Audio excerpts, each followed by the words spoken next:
सूर्य मातनोचिततनुत्राणं विदत्ते पुनः सुरक्षाप्तिकरः निसादनमर्पिश्रुतिः विजयन् स्वापं प्रापयति शिरमान् वदते कल्पावसाने च यः तं देवं पितरं पतिमरुतमं वन्दे रमाम्।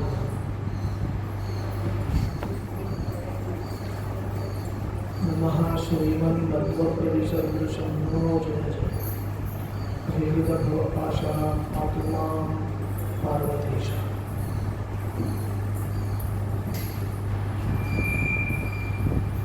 दुर्वायुरातमाद्यत्कलिवरदमनोद्दानपञ्चास्य लीलाम् आतङ्गं मोदतीर्थातमगहनप्रयोगाशि मन्थाचलश्रीः विख्यातः कंठपल्ली स्थलवरवसतिः श्रीरघुत्तं सनामादद्यात् वागर्थबोधं मम परमगुरुं ग्रन्थमेवं विधातु।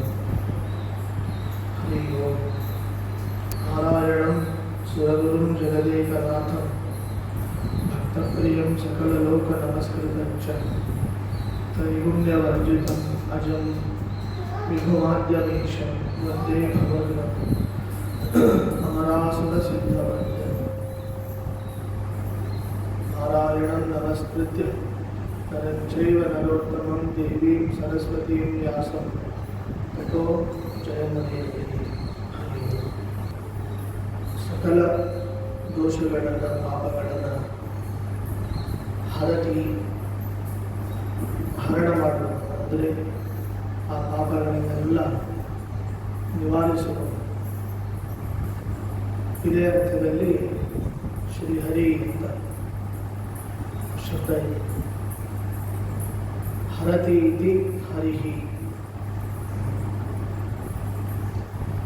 ಕೋಶಗಳನ್ನೆಲ್ಲ ಹರಿ ಎಂಬ ಶಬ್ದಕ್ಕೆ ಏನು ಅರ್ಥ ಇದೆ ಅಂದರೆ ಕಳ್ಳ ಅಂತ ಅರ್ಥ ಇದೆ. ಹರಿ ಅಂದರೆ ಕಳ್ಳ ಅಂತ. ಯಾಕೆ ಅಂದರೆ ಹರತಿ ಹರಣ ಮಾಡ್ತಾನೆ, ಅಪಹರಣ ಮಾಡ್ತಾನೆ ಅದರಿಂದ ಹರಿ ಅಂತ. ಸಾಮಾನ್ಯವಾಗಿ ಲೋಕದಲ್ಲಿ ಕಳ್ಳರಿಗೆ ಅವರು ಹರಣ ಮಾಡ್ತಾರೆ, ಅದರಿಂದ ಹರಿ ಅಂತ ಹೇಳಲಿಕ್ಕಾಗ್ತದೆ. ಆದರೆ ದೇವರು ಏನು ಕಳ್ತನ ಮಾಡ್ತಾರೆ? ದೇವರು ಮಾಡುವ ಚೌರ್ಯ ಯಾವುದು? ಅದಕ್ಕೆ ಕೃಷ್ಣಾಮೃತ ಮಹಾರಾಣದಲ್ಲಿ ಆಚಾರ್ಯರು ಹೇಳ್ತಾರೆ, ಅನೇಕ ಜ್ಞಾನಿಗಳು ಹೇಳ್ತಾರೆ, ಶ್ರೀಹರಿಯಂತಹ ನಾರಾಯಣನಂತಹ ದೊಡ್ಡ ಕಳ್ಳ ಮತ್ತೊಬ್ಬ ಇಲ್ಲ. ನಾರಾಯಣೋ ನಾಮ ಪ್ರಸಿದ್ಧ ಚೋರ. ಇವರೆಲ್ಲ ಖಾಂಜಿ ಪಿಂಜಿ ಕಳ್ಳರುಗಳಿಲ್ಲ. ಇವರು ಕೇವಲ ತಿಜೋರಿಯಲ್ಲಿರುವ ಏನು ಸಂಪತ್ತನ್ನು ಮಾತ್ರ ಕದಿಯಲಿಕ್ಕೆ ಸಾಧ್ಯ. ದುಡ್ಡು ಕದಿಬೋದು, ಬಂಗಾರ ಗೋಲ್ಡ್ ಕದಿಬೋದು, ಬೆಳ್ಳಿ ಕದಿಯಬಹುದು, ಅಥವಾ ಇನ್ನೇನು ವ್ಯಾಲ್ಯೂಬಲ್ ಪದಾರ್ಥಗಳನ್ನೆಲ್ಲ ಅದನ್ನು ಕದಿಯಬಹುದು. ಅದೇನು ಅಂಥ ದೊಡ್ಡದಲ್ಲ. ಸಾಮಾನ್ಯವಾಗಿ ಕಳ್ಳರು ಹಾಗೆ ಕಳ್ತನ ಮಾಡ್ತಾರೆ. ಆದರೆ ದೇವರು ಏನು ಕಳ್ತನ ಮಾಡ್ತಾನೆ? ದೇವರು ಮಾಡುವ ಚೌರ್ಯ ಏನು ಅಂದರೆ ಯಾವ ಕಳ್ಳರು ಕೂಡ ಮಾಡದೇ ಇರುವ ಚೌರ್ಯವನ್ನು ದೇವರು ಮಾಡ್ತಾನೆ. ಅದಕ್ಕೆ ಹರಿ ಅಂತೇಳಿ. ಹರಿ ಶಬ್ದದ ಅರ್ಥವೇ ನೀವು ಎಂತಹ ಒಂದು ಪ್ರೊಫೆಷನಲ್ ಕಳ್ಳರು ಕೂಡ ಈ ರೀತಿಯ ದೇವರು ಮಾಡುವ ಕಳ್ಳತನವನ್ನು ಮಾಡಲಿಕ್ಕೆ ಸಾಧ್ಯ. ಬ್ಯಾಂಕ್ ಸೇಫ್ ಲಾಕರ್ಸ್ಗಳನ್ನು ಏನು ಮಾಡ್ಬೋದು? ದೊಡ್ಡ ಸ್ಕ್ಯಾಮ್ ಮಾಡೋದು, ಬೇಕಾದ ಮಾಡ್ಬೋದು. ಆದರೆ ಅದಕ್ಕಿಂತಲೂ ದೊಡ್ಡ ಕಳ್ಳ ಯಾರು? ದೇವರು. ಏನು ಕಳ್ಳತನ ಮಾಡ್ತಾರೆ? ದೇವರು ಮಾಡುವ ಚೌರ್ಯ ಆದರೂ ಏನು ಅಂತಂದರೆ ಅದಕ್ಕೆ ಹೇಳಿದ್ದಾಗಲೇ ನಾರಾಯಣೋ ನಾಮ ಪ್ರಸಿದ್ಧ ಚೋರ.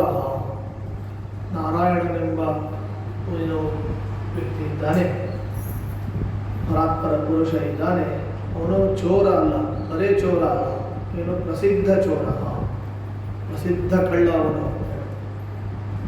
ನೀವು ಈಗ ನೀವು ನೋಡಿ, ಕೃಷ್ಣನಿಗೆ ಏನು ಅಂತ ಹೇಳಿದರೆ ಖುಷಿ ಆಗ್ತದೆ. ಅಂದರೆ ಕೃಷ್ಣನಿಗೆ ಚೋರ ಅಂತ ಹೇಳಿದರೆ ಖುಷಿ. ಮಾಖತ್ ಚೋರ್, ನವನೀತ ಚೋರ, ಬೆಣ್ಣೆ ಕಳ್ಳ. ಬೆಣ್ಣೆ ಕಳ್ಳ ಅಂದರೆ ಕೃಷ್ಣನಿಗೆ ಖುಷಿ ಆಗ್ತದೆ. ನವನೀತ ಚೋರ ಅಂದರೆ ಕೃಷ್ಣನಿಗೆ ತುಂಬ ಸಂತೋಷ. ಈಗ ನಮಗೆ ನಿಮಗೆ ಯಾರಾದರೂ ಕಳ್ಳ ಅಂದರೆ ಖುಷಿ ಪಡ್ತೀವಿ ನಾವು. ಕಳ್ಳ ಅಂದರೆ ನಾವು ಖುಷಿ ಪಡಲಿಕ್ಕಾಗ್ತದೆ ಇಲ್ಲ. ಅದರಿಂದ ನಮಗೆ ಕಳ್ಳ ಅಂತಂದಾಗ ನಾವು ಏನು ಮಾಡ್ಕೊಳ್ತೇವೆ, ದುಃಖ ಪಡ್ತೇವೆ. ನಮಗೆ ಏನಾಗ್ತದೆ, ಬೇಸರ ಅಥವಾ ಸಿಟ್ಟು ಬರ್ತದೆ. ನಾವು ಯಾರಾದರೂ ನಮ್ಮ ಕಳ್ಳ ಅಂತಂದರೆ ನಮಗೆ ಕೋಪ ಬರ್ತದೆ ಅಥವಾ ದುಃಖ ಆಗ್ತದೆ. ಆದರೆ ದೇವರಿಗೆ ಕಳ್ಳ ಅಂತ ಬಿಟ್ಟರೆ ಖುಷಿ ಆಗ್ತದೆ. ಅದೇನು ಹಾಗೆ ಅಂದರೆ ಅದಕ್ಕೆ ಅನೇಕ ಜ್ಞಾನಿಗಳು ಹೇಳ್ತಾರೆ, ದೇವರು ಕಳ್ಳತನ ಮಾಡುವ ವಸ್ತುನೇ ಬೇರೆ. ಈ ಲೋಕಲ್ ಕಳ್ಳರುಗಳೇನೋ ಅವರು ಕಳ್ಳತನ ಮಾಡುವ ವಸ್ತುಗಳೇ ಬೇರೆ, ದೇವರು ಕಳ್ಳತನ ಮಾಡುವ ವಸ್ತುಗಳೇ ಬೇರೆ. ಇವನು ಎಂಥ ಕಳ್ಳ ಅಂದರೆ ಇವನು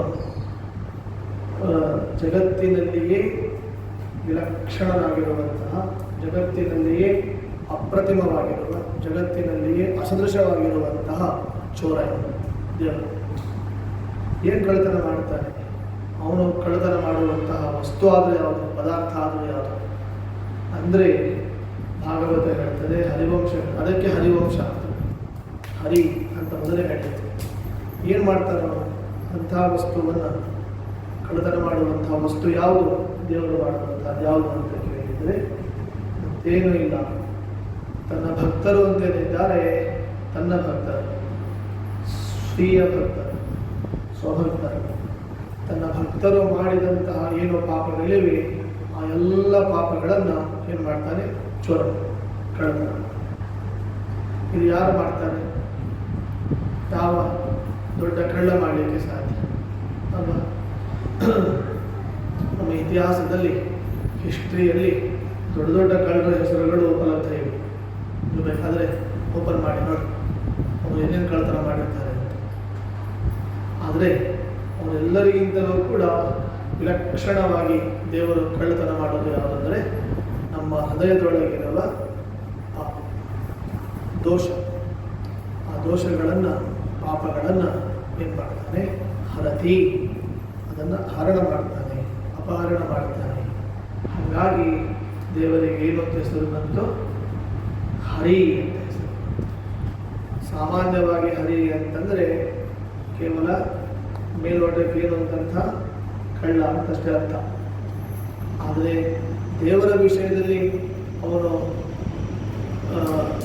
ಹರಿ ಅಂತ ಹೇಳುವಾಗ ಅವನು ಮಾಡುವ ಚೌರ್ಯ ಯಾವುದು, ದೇವರು ಮಾಡುವ ಕಳ್ಳತನ ಯಾವುದು ಅಂದರೆ ಭಕ್ತರ ದೋಷಗಳು, ಭಕ್ತರ ಪಾಪಗಳು. ಇದನ್ನು ಯಾರೂ ಮಾಡೋದಿಲ್ಲ.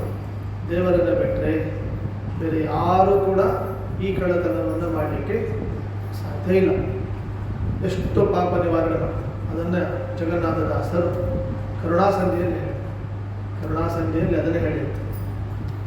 ಮತ್ತು ಇನ್ನೊಂದು ಸಂಧಿ ಇದೆ, ಭಕ್ತಾಪರಾಧ ಸಹಿಷ್ಣುತಾ ಸಂಧಿ.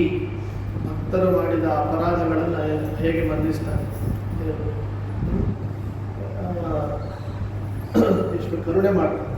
ಭಕ್ತರ ಮೇಲೆ ಮಾಡುವ ಕರುಣೆ ಅಪರಂಪ. ಅವರು ಮಾಡಿದ ಎಲ್ಲ ದೋಷಗಳು ನಿವಾರಣೆ. ಗೌತಮ ಋಷಿಗಳು ಮಾಡಿದ ದೋಷ, ಇಂದ್ರ ಮಾಡಿದ ದೋಷ ಅಲ್ವಾ? ಒಮ್ಮೊಮ್ಮೆ ಶಿವನೂ ಕೂಡ ಒಮ್ಮೊಮ್ಮೆ ದೇವರ ಎದುರಿಗೆ ಏನಾಗ್ಬಿಡ್ತಾನೆ? ವಿರುದ್ಧ ಆಗಿ ನಿಂತುಕೊಂಡಿರ್ತಾನೆ.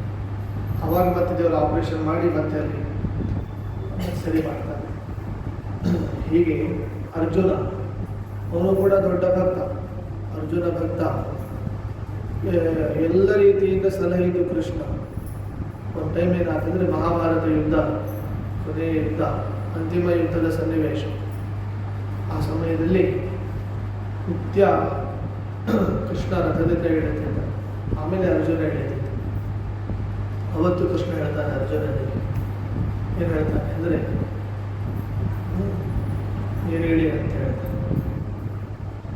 ಅರ್ಜುನ ಕೇಳಿದ, ಯಾಕೆ ನೀನೇ ನಿತ್ಯ ಇಳಿತಾ ಇರೋದು, ರಥ ಬಿಟ್ಟು ನೀನೇ ನಿತ್ಯ ಇಳಿತಾ ಇದ್ದಿ, ನಾನು ಯಾಕೆ ಹೇಳಿದೆ, ಮೊದಲು ಇಳಿ ನೀನು ಅಂತ. ರಥ ಬಿಟ್ಟು ಮೊದಲು ಇಳಿ. ಸರಿ ಆಯಿತು ಅಂಥೇಳಿ ಅರ್ಜುನ ಕೃಷ್ಣನ ಸನ್ನಿಧಾನದಲ್ಲಿ ಕುಳಿತ ಅರ್ಜುನ ರಥದಿಂದ ಇಳಿತಾನೆ. ಇನ್ನೂ ಕೃಷ್ಣ ರಥದಲ್ಲೇ ಕೂತಿರ್ತಾನೆ. ಅರ್ಜುನ ಸ್ವಲ್ಪ ದೂರಕ್ಕೆ ಹೋಗಿ ನಿಂತುಕೊಂಡು ಇರುವಾಗ ಆಮೇಲೆ ಕೃಷ್ಣ ಇಳಿತಾನೆ.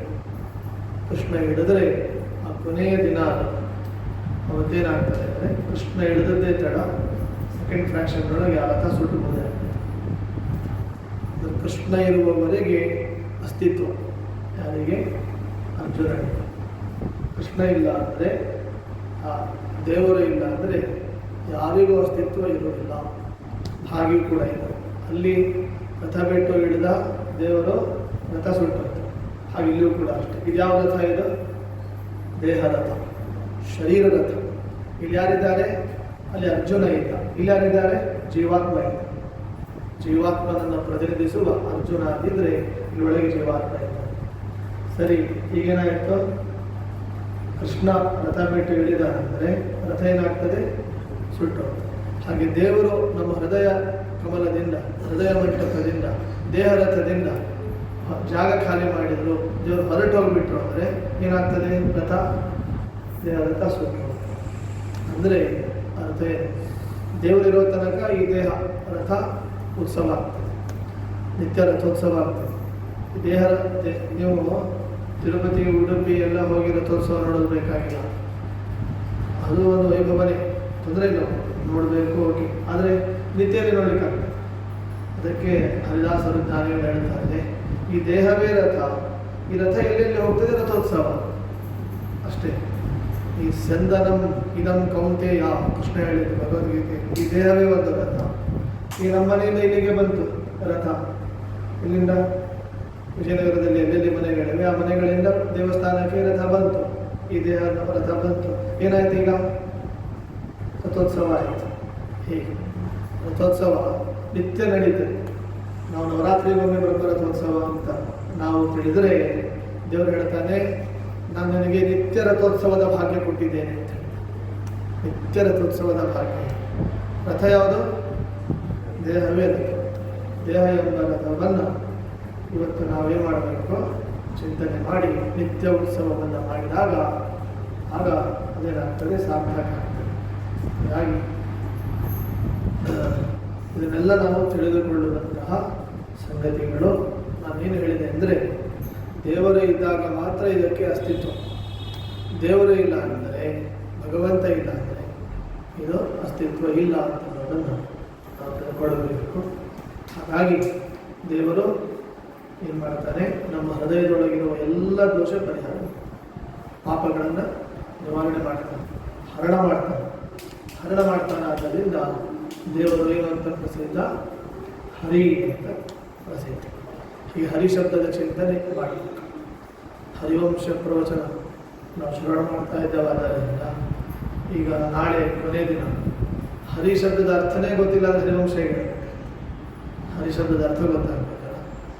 ಆದ್ದರಿಂದ ಹರಿ ಶಬ್ದದ ಅಪೂರ್ವವಾದ ಅರ್ಥ.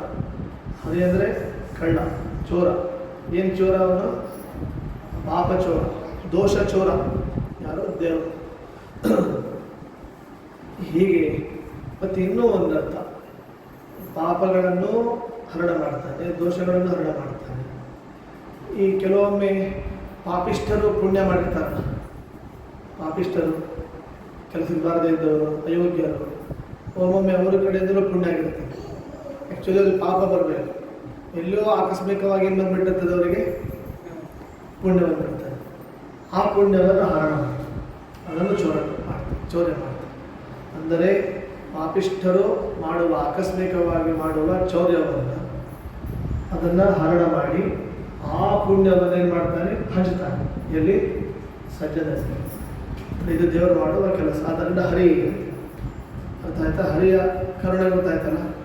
ಹರಿಕರುಣೆ ಹೇಗಿದೆ ಅಂದರೆ ಸಜ್ಜನರ ದೋಷಗಳನ್ನು, ಪಾಪಗಳನ್ನು ಮಾತ್ರ ನಿವಾರಣೆ ಮಾಡುವುದಲ್ಲದೆ ಆಕಸ್ಮಿಕವಾಗಿ ಎಲ್ಲಿಯೋ ಒಂದು ಕಡೆ ಪಾಪಿಷ್ಠರು, ನಾಸ್ತಿಕರು ಎಂದೂ ಗುಡಿಗೆ ಬರದಿದ್ದು ಗುಡಿ ಬಂದುಬಿಟ್ರೆ, ಎಂದೂ ಏಕಾದಶಿ ಮಾಡದಿದ್ದರು ಉಪವಾಸ ಮಾಡಿಬಿಟ್ರೆ, ಎಂದೂ ತೀರ್ಥ ತಗೊಳ್ಳದೇ ಇದ್ದವರು ತೀರ್ಥ ತಗೊಂಡ್ಬಿಟ್ರೆ, ಎಂದೂ ವಿಷ್ಣು ಪ್ರಸಾದವನ್ನು ತಗೊಳ್ಳದೇ ಇದ್ದವರು ಪ್ರಸಾದ ತಗೊಂಡು ಬಿಟ್ರೆ, ಎಂದೂ ಉಪಕಾರ ಮಾಡದೇ ಇದ್ದವರು ಒಂದು 100 ರೂಪಾಯಿ ದಕ್ಷಿಣೆ ಕೊಟ್ಬಿಟ್ರೆ, ದಾನ ಮಾಡಿಬಿಟ್ರೆ, ಇಂಥ ಪಾಪಿಷ್ಠರು ಮಹಾಪಾಪಿಷ್ಠರುಗಳು ಅಕಸ್ಮಾತ್ ಆಕಸ್ಮಿಕವಾಗಿ ಏನಾದರೂ ಒಂದು ಪುಣ್ಯದ ಕೆಲಸ ಮಾಡಿದರೆ ಅದು ಯುಕ್ತ ಅಲ್ಲ ಅವರಿಗೆ, ಅದು ಅಯೋಗ್ಯರು. ಆಕಸ್ಮಿಕವಾಗಿ ಎಲ್ಲೂ ಪುಣ್ಯ ಅವರಿಗೆ ಬಂತು ಅಂದರೆ ಏನು ಮಾಡ್ತಾನೆ? ಹರತಿ. ಅವರಿಗೆ ಯುಕ್ತವಲ್ಲದ, ಅವರಿಗೆ ಸಲ್ಲದ ಆ ಪುಣ್ಯವನ್ನು ಹರಿದು ಬಿಟ್ಟು ಅದನ್ನೇನು ಮಾಡ್ತಾನೆ? ಸಜ್ಜನರಿಗೆ, ಶುಭ ಜನರಿಗೆ ಅದನ್ನು ಹಂಚಿಬಿಡ್ತಾನೆ. ಆದ್ದರಿಂದ ಇವರಿಗೆ ದೇವರಿಗೆ ಏನು ಅಂತ ಹೆಸರು? ಹರಿ ಅಂತ ಹೆಸರು. ಅರ್ಥ ಆಯ್ತಲ್ಲ? 2 ರೀತಿಯ ಅರ್ಥವನ್ನು ತಿಳಿದುಕೊಳ್ಳುವ ಒಂದು ವಿಶೇಷವಾದ ನಾಮ, ವಿಶಿಷ್ಟವಾದ ಶಬ್ದ ಹರಿ ಅಂತ ಶಬ್ದ.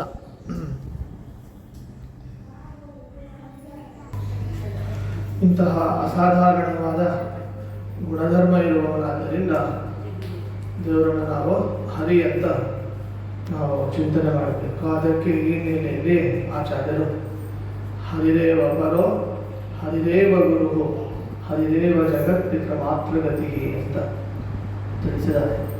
ಇದೇ ಅರ್ಥವನ್ನೇ ಜಗನ್ನಾಥದಾಸರು ಕೂಡ ಹರಿಕಥಾಮೃತ ಸಾರ ಎಂಬ ಏನು ಟೈಟಲ್ ಇದೆ ಅದನ್ನು ನಿರ್ವಚನ ಮಾಡುವ ಅಲ್ಲಿ ಬಂದಿರುವ ಹರಿ ಎಂಬ ಶಬ್ದದ ನಿರ್ವಚನವನ್ನು ಮಾಡುವಾಗ ಸುಂದರವಾದ ಅರ್ಥಗಳನ್ನು ತಿಳಿಸಿದ್ದಾರೆ. ಇಂತಹ ಹರಿವಂಶದಲ್ಲಿ ಬರುವ ಒಂದು ಸುಂದರವಾದ ಕಥೆ, ಒಂದು ರೋಚಕವಾದಂತಹ ಒಂದು ಚರಿತ್ರೆ, ಅದನ್ನು ವೈಶಂಪಾಯನಾಚಾರ್ಯರು ಹೇಳ್ತಾರೆ. ಜನ್ಮೇಜಯ ರಾಜನಿಗೆ ಎಂಥ ಅಪ್ಪ ಮತ್ತು ಮಗ ಇಬ್ಬರು ಸೇರಿಕೊಂಡು ಎಂಥ ಭಾಗ್ಯವಂತ, ಅದೃಷ್ಟವಂತ. ಅಪ್ಪ ರಾಜ ಪರೀಕ್ಷಿತ, ಅವನು ಸಮಗ್ರ ಭಾಗವತ ಕೇಳ್ಬಿಡ್ತಾನೆ. ಮಗ ಯಾರು? ಜನ್ಮೇಜಯ, ಸಮಗ್ರ ಮಹಾಭಾರತ ಕೇಳ್ತಾನೆ. ಅಂದರೆ ಈ ಅಪ್ಪ ಮಗನ ಜೋಡಿ ಬಹಳ ಪ್ರಸಿದ್ಧ. ಈ ಕಾಲದಲ್ಲಿ ಹೇಗೆ ಇರಲಿಕ್ಕೆ, ಅಪ್ಪ ಒಂದು ಟೈಪ್ ಇದ್ದರೆ ಮಗ ಒಂದು ಟೈಪ್ ಇರ್ತಾರೆ. ಪ್ರಾಯ ಹಿರಣ್ಯಕಶಿಪು ಪ್ರಹ್ಲಾದನಿಗೆ ಇದ್ದಂಗೆ ಇರ್ತಾರೆ. ಕೆಲವು ಅಪ್ಪ ಒಳ್ಳೆಯವರು ಇರ್ತಾರೆ, ಕೆಲವು ಕಡೆ ಮಕ್ಕಳು ಒಳ್ಳೆಯವರು ಇರ್ತಾರೆ. ಆದರೆ ಇಬ್ಬರು ಅಪ್ಪ ಮತ್ತು ಮಗ ಸಾತ್ವಿಕರಾಗಿರುವಂತಹದ್ದು, ದೇವರು ಭಕ್ತರಾಗಿರುವಂತಹದ್ದು ಅದು ವಿಶೇಷ. ಸಮಗ್ರ ಭಾಗವತವನ್ನು ಶ್ರವಣ ಮಾಡಿದ ಭಾಗ್ಯವಂತ ಪರೀಕ್ಷಿತ ರಾಜನಾದರೆ, ಸಮಗ್ರ ಮಹಾಭಾರತವನ್ನು ಹರಿವಂಶ ಸಹಿತವಾಗಿ ಶ್ರವಣ ಮಾಡಿದ ಅದೃಷ್ಟವಂತ ಯಾರು? ಜನ್ಮೇಜಯ ರಾಜ. ಹಾಗಾಗಿ ಇಂದಿಗೂ ಕೂಡ ಜನ್ಮೇಜಯ ರಾಜನ ನೆನಪಾಗ್ತದೆ. ಅದರಲ್ಲಿ ಹೋದಾಗ, ಕೆಲವು ಕ್ಷೇತ್ರಗಳಿಗೆ ಹೋದಾಗ, ಪ್ರಾಣದೇವರ ಕ್ಷೇತ್ರಗಳಿಗೆ ಹೋದಾಗ ಏನು ಹೇಳ್ತಾರೆ? ಜನ್ಮೇಜಯ ರಾಜ ಪ್ರತಿಷ್ಠಿತ ಹನುಮ ಅಂತ ಹೇಳ್ತಾರೆ. ಅಂದರೆ ತನ್ನ ಆ ಕಾಲದಲ್ಲಿ, ಜನ್ಮೇಜಯ ರಾಜನ ಕಾಲದಲ್ಲಿ ಒಂದು ಏನು ವ್ಯಾಪಕವಾಗಿ ಪ್ರಾಣ ಪ್ರತೀಕಗಳನ್ನು, ಹನುಮಂತ ದೇವರ ಹನುಮಂತ ದೇವರನ್ನು ಪ್ರತಿಷ್ಠೆ ಮಾಡಿದ ಕೀರ್ತಿ ಯಾರಿಗೆ ಸಿಗುತ್ತದೆ? ಜನ್ಮೇಜಯ ರಾಜನಿಗೆ ಸಿಗುತ್ತದೆ. ತದನಂತರದಲ್ಲಿ ಅದನ್ನು ಮತ್ತೆ ಎಲ್ಲಿಯಾದರೂ ವಿಘ್ನಗಳಾಗಿದ್ದರೆ, ಧ್ವಂಸ ಆಗಿದ್ದರೆ ಅದನ್ನು ಮತ್ತೆ ಪುನಃ ಪ್ರತಿಷ್ಠೆ ಮಾಡಿದವರು ವ್ಯಾಸರಾಜ. ಮೊದಲು ಜನ್ಮೇಜಯ ರಾಜ ಅಂತಾರೆ, ಆಮೇಲೆ ಪುನಃ ಪ್ರತಿಷ್ಠೆಯನ್ನು ಮಾಡಿದವರು ವ್ಯಾಸರಾಜರು ಅಂತ ನಾವು ಕೇಳ್ತೀವಿ. ನಿನ್ನೆ ಇಂದು ವ್ಯಾಸರಾಜರ ಗುರುಗಳ ಆರಾಧನೆ ಕೆಲವರಿಗೆಲ್ಲ ಗೊತ್ತಿರ್ತದೆ. ನಮ್ಮ ಮಂದಿಗೆ, ನಮ್ಮ ಭಾಗದ ಉತ್ತರ ಕರ್ನಾಟಕದ ಮಂದಿಗೆ ಸ್ವಲ್ಪ ತಿಳಿದಿರ್ಬೋದು. ಬೆಂಗಳೂರಿನ ಸಮೀಪದಲ್ಲಿ ಅದು ಚನ್ನಪಟ್ಟಣ ಅಂತ ಇರ್ತದೆ. ಚನ್ನಪಟ್ಟಣದ ಹತ್ತಿರದಲ್ಲಿ ಅಬ್ಬೂರು ಅಂತ ಇರ್ತದೆ. ಅಬ್ಬೂರು ಕ್ಷೇತ್ರ ಅದು ವ್ಯಾಸರಾಜರ ಗುರುಗಳು ಬ್ರಹ್ಮಣ್ಯ ತೀರ್ಥರು. ಅವರನ್ನು ವ್ಯಾಸರಾಜರನ್ನು ಅವರು ಕೊಟ್ಟಿದ್ದಾರೆ ಅಂದರೆ ಅವ್ರು ಹೇಗಿದ್ದಾರೆ ವಿಚಾರ ಅಲ್ವಾ? ವಿಜಯನಗರದ ಆಸ್ಥಾನ ಗುರುಗಳು ವ್ಯಾಸರಾಜರು. ಮಧ್ವ ಸಿದ್ಧಾಂತದ ಅಭೇದ್ಯವಾದ ಭದ್ರಕೋಟೆಯನ್ನು ನಿರ್ಮಾಣ ಮಾಡಿದವರು ವ್ಯಾಸರಾಜರು. ಅಂತಹ ವ್ಯಾಸರಾಜರನ್ನು ಶಿಷ್ಯರನ್ನಾಗಿ ಕೊಟ್ಟಂತಹ ಬ್ರಹ್ಮಣ್ಯ ತೀರ್ಥರು ಹೇಗಿರ್ತಾರೆ ಅಂತ ಅನ್ನೋದನ್ನು ನಾವು ತಿಳಿದ್ರೆ ರೋಮಾಂಚನ. ಅವರ ಬಗ್ಗೆ ವ್ಯಾಸರಾಜರೇ ಹೇಳ್ತಾರೆ ಚಂದ್ರಿಕಾದಲ್ಲಿ ಬ್ರಹ್ಮಣ್ಯ ತೀರ್ಥರ. ಒನ್ ಟೈಮ್ ಬೆಂಗಳೂರಿಗೆ ಹೋದಾಗ ನೋಡ್ಕೊಂಬನ್ನಿ. ಏನು ಯಾರು ನೋಡಿದವರು ಓಕೆ, ಯಾರು ನೋಡಿಲ್ಲ, ಯಾರು ದರ್ಶನ ಮಾಡಿಲ್ಲ, ಅಲ್ಲಿ ಇಲ್ಲಿ ಹೋಗೋದಕ್ಕಿಂತ ಆ ಮಾಲು ಈ ಮಾಲು ಮಂತ್ರಿ ಮಾಲು ಅನ್ನೋದಕ್ಕಿಂತ ಅಲ್ಲಿ ಇವರು ಮಂತ್ರಸಿದ್ಧ ಪುರುಷರ ಮಂತ್ರಿ ಮಾಲಿಗೆ ಹೋಗೋದು ಬೇಡ, ಮಂತ್ರಸಿದ್ಧ ಪುರುಷರ ಕ್ಷೇತ್ರಕ್ಕೆ ಹೋಗೋದು ಶ್ರೇಷ್ಠ. ಅಬ್ಬೂರು ಅಂತ ಇದೆ, ಚನ್ನಪಟ್ಟಣದ ಹತ್ತಿರ ಬರುತ್ತದೆ. ಅನೇಕ ಮಂದಿ ಹೋಗಿರ್ತಾರೆ, ಯಾರು ಹೋಗದೇ ಇದ್ದವರು ಹೋಗಬೇಕು ಸರ್. ಮತ್ತು ಅಲ್ಲಿ ಭಾಸ್ಕರ ಕ್ಷೇತ್ರ ಅಂತಲೂ ಕೂಡ ಅದರ ಕಲಿತಾರೆ. ಬಹಳ ಪುಣ್ಯ ಕ್ಷೇತ್ರ, ಸಿದ್ಧ ಭೂಮಿ, ಪುಣ್ಯ ಭೂಮಿ ಅದು. ಅಲ್ಲಿ ಎಷ್ಟೋ ವರ್ಷಗಳ ಕಾಲ ಬ್ರಹ್ಮಣ್ಯ ತೀರ್ಥರು ತಪಸ್ಸು ಮಾಡಿದ್ದಾರೆ. ಪುರುಷೋತ್ತಮ ಗುಹಾ ಅಂತ ಇದೆ, ಆ ಗುಹೆಯಲ್ಲಿ ಕುಳಿತು ತಪಸ್ಸು ಮಾಡಿದ ಸ್ಥಳ ತೋರಿಸ್ತಾರೆ. ವ್ಯಾಸರಾಜರು ಅವರ ಬಗ್ಗೆ ಸ್ತೋತ್ರ ಮಾಡಿದರು. ಅವರ ಗುರುಗಳ ಬಗ್ಗೆ ಮಾಡಿದ ಶ್ಲೋಕ ಇದೆ, ವ್ಯಾಸರಾಜರು ಮಾಡಿತ್ತು. ಕಂಸಧ್ವಂಸಿ ಪದಾಂಬೋಜ ಸಂಸಕ್ತೋ ಹಂಸಪುಂಗವಃ ಬ್ರಹ್ಮಣ್ಯ ಗುರುರಾಜಾಖ್ಯೋ ವರ್ತತಾ ಮಮ ಮಾನಸೇ ಅಂತ ವ್ಯಾಸರಾಜರು ಅವರು ತಮ್ಮ ಗುರುಗಳಾದ ಬ್ರಹ್ಮಣ್ಯ ತೀರ್ಥರ ಬಗ್ಗೆ ಮಾಡಿದಂತಹ ಶ್ಲೋಕ ಇದು. ಬ್ರಹ್ಮಣ್ಯ ತೀರ್ಥರ ಬಗ್ಗೆ ನಾವು ಇವತ್ತು ಸ್ಮರಣೆ ಮಾಡಿದ್ದರಿಂದ ಎಷ್ಟೋ ಪಾಪ ನಿವಾರಣೆ. ಇನ್ನೂ ವಿಶೇಷ ಗೊತ್ತೇ, ಅವರನ್ನು ಸ್ಮರಣೆ ಮಾಡೋದರಿಂದ, ಅವರನ್ನು ಸೇವೆ ಮಾಡೋದರಿಂದ ಕುಷ್ಠರೋಗ ನಿವಾರಣೆ. ಕುಷ್ಠರೋಗ, ಚರ್ಮರೋಗ ಇರ್ತದೆ, ಅದಕ್ಕೇನಂತಾರೆ ವೈಟ್ ಬಿಳುಪು ಟೈಪ್ ಇರ್ತದೆ. ಅಂಥವ್ರೇನಾದರೂ ಅಕಸ್ಮಾತ್ ರೋಗ ಇದ್ದರೆ ಬ್ರಹ್ಮಣ್ಯ ತೀರ್ಥರ ಬಳಿಗೆ ಹೋಗಿ ಅವರ ತೀರ್ಥ, ಅವರ ಪಾದೋದಕ, ಅವರ ಮೃತ್ತಿಕ ಎಲ್ಲ ಲೇಪನ ಮಾಡಿಕೊಳ್ಳೋದ್ರಿಂದ ಆ ಬಿಳುಪು ರೋಗ ನಿವಾರಣೆ. ಪ್ರಾರಬ್ಧ ಇದ್ದರೆ ಆಗುವುದಿಲ್ಲ, ಯಾವುದೋ ಒಂದು ಮಹತ್ ಪಾಪದಿಂದ ಏನಾದರೂ ಬಂದಿದ್ದರೆ, ಈ ಜನ್ಮದ ಪಾಪಗಳಂತಿದ್ರೆ ಪಾಪದ ಒಂದು ಕರ್ಮ, ಆ ಕರ್ಮದ ಫಲ ಅಂತಿದ್ರೆ ಪರಿಹಾರ. ಯಾಕೆಂದರೆ ಬ್ರಹ್ಮಣ್ಯ ತೀರ್ಥದಲ್ಲಿ ಸೂರ್ಯದೇವರೇ ಒಂದು ರೂಪದಿಂದ ಇದ್ದಾರೆ. ಅವರ ವಿಜಯದಲ್ಲಿ ಬರ್ತಾರೆ. ಬ್ರಹ್ಮಣ್ಯ ತೀರ್ಥರಲ್ಲಿ ಅವರ ಹೃದಯದಲ್ಲಿ ಯಾರಿದ್ದಾರೆ? ಸೂರ್ಯನೇ ಒಂದು ರೂಪದಿಂದ ಇದ್ದಾನೆ. ಸೂರ್ಯ ಏನು ಮಾಡ್ತಾನೆ?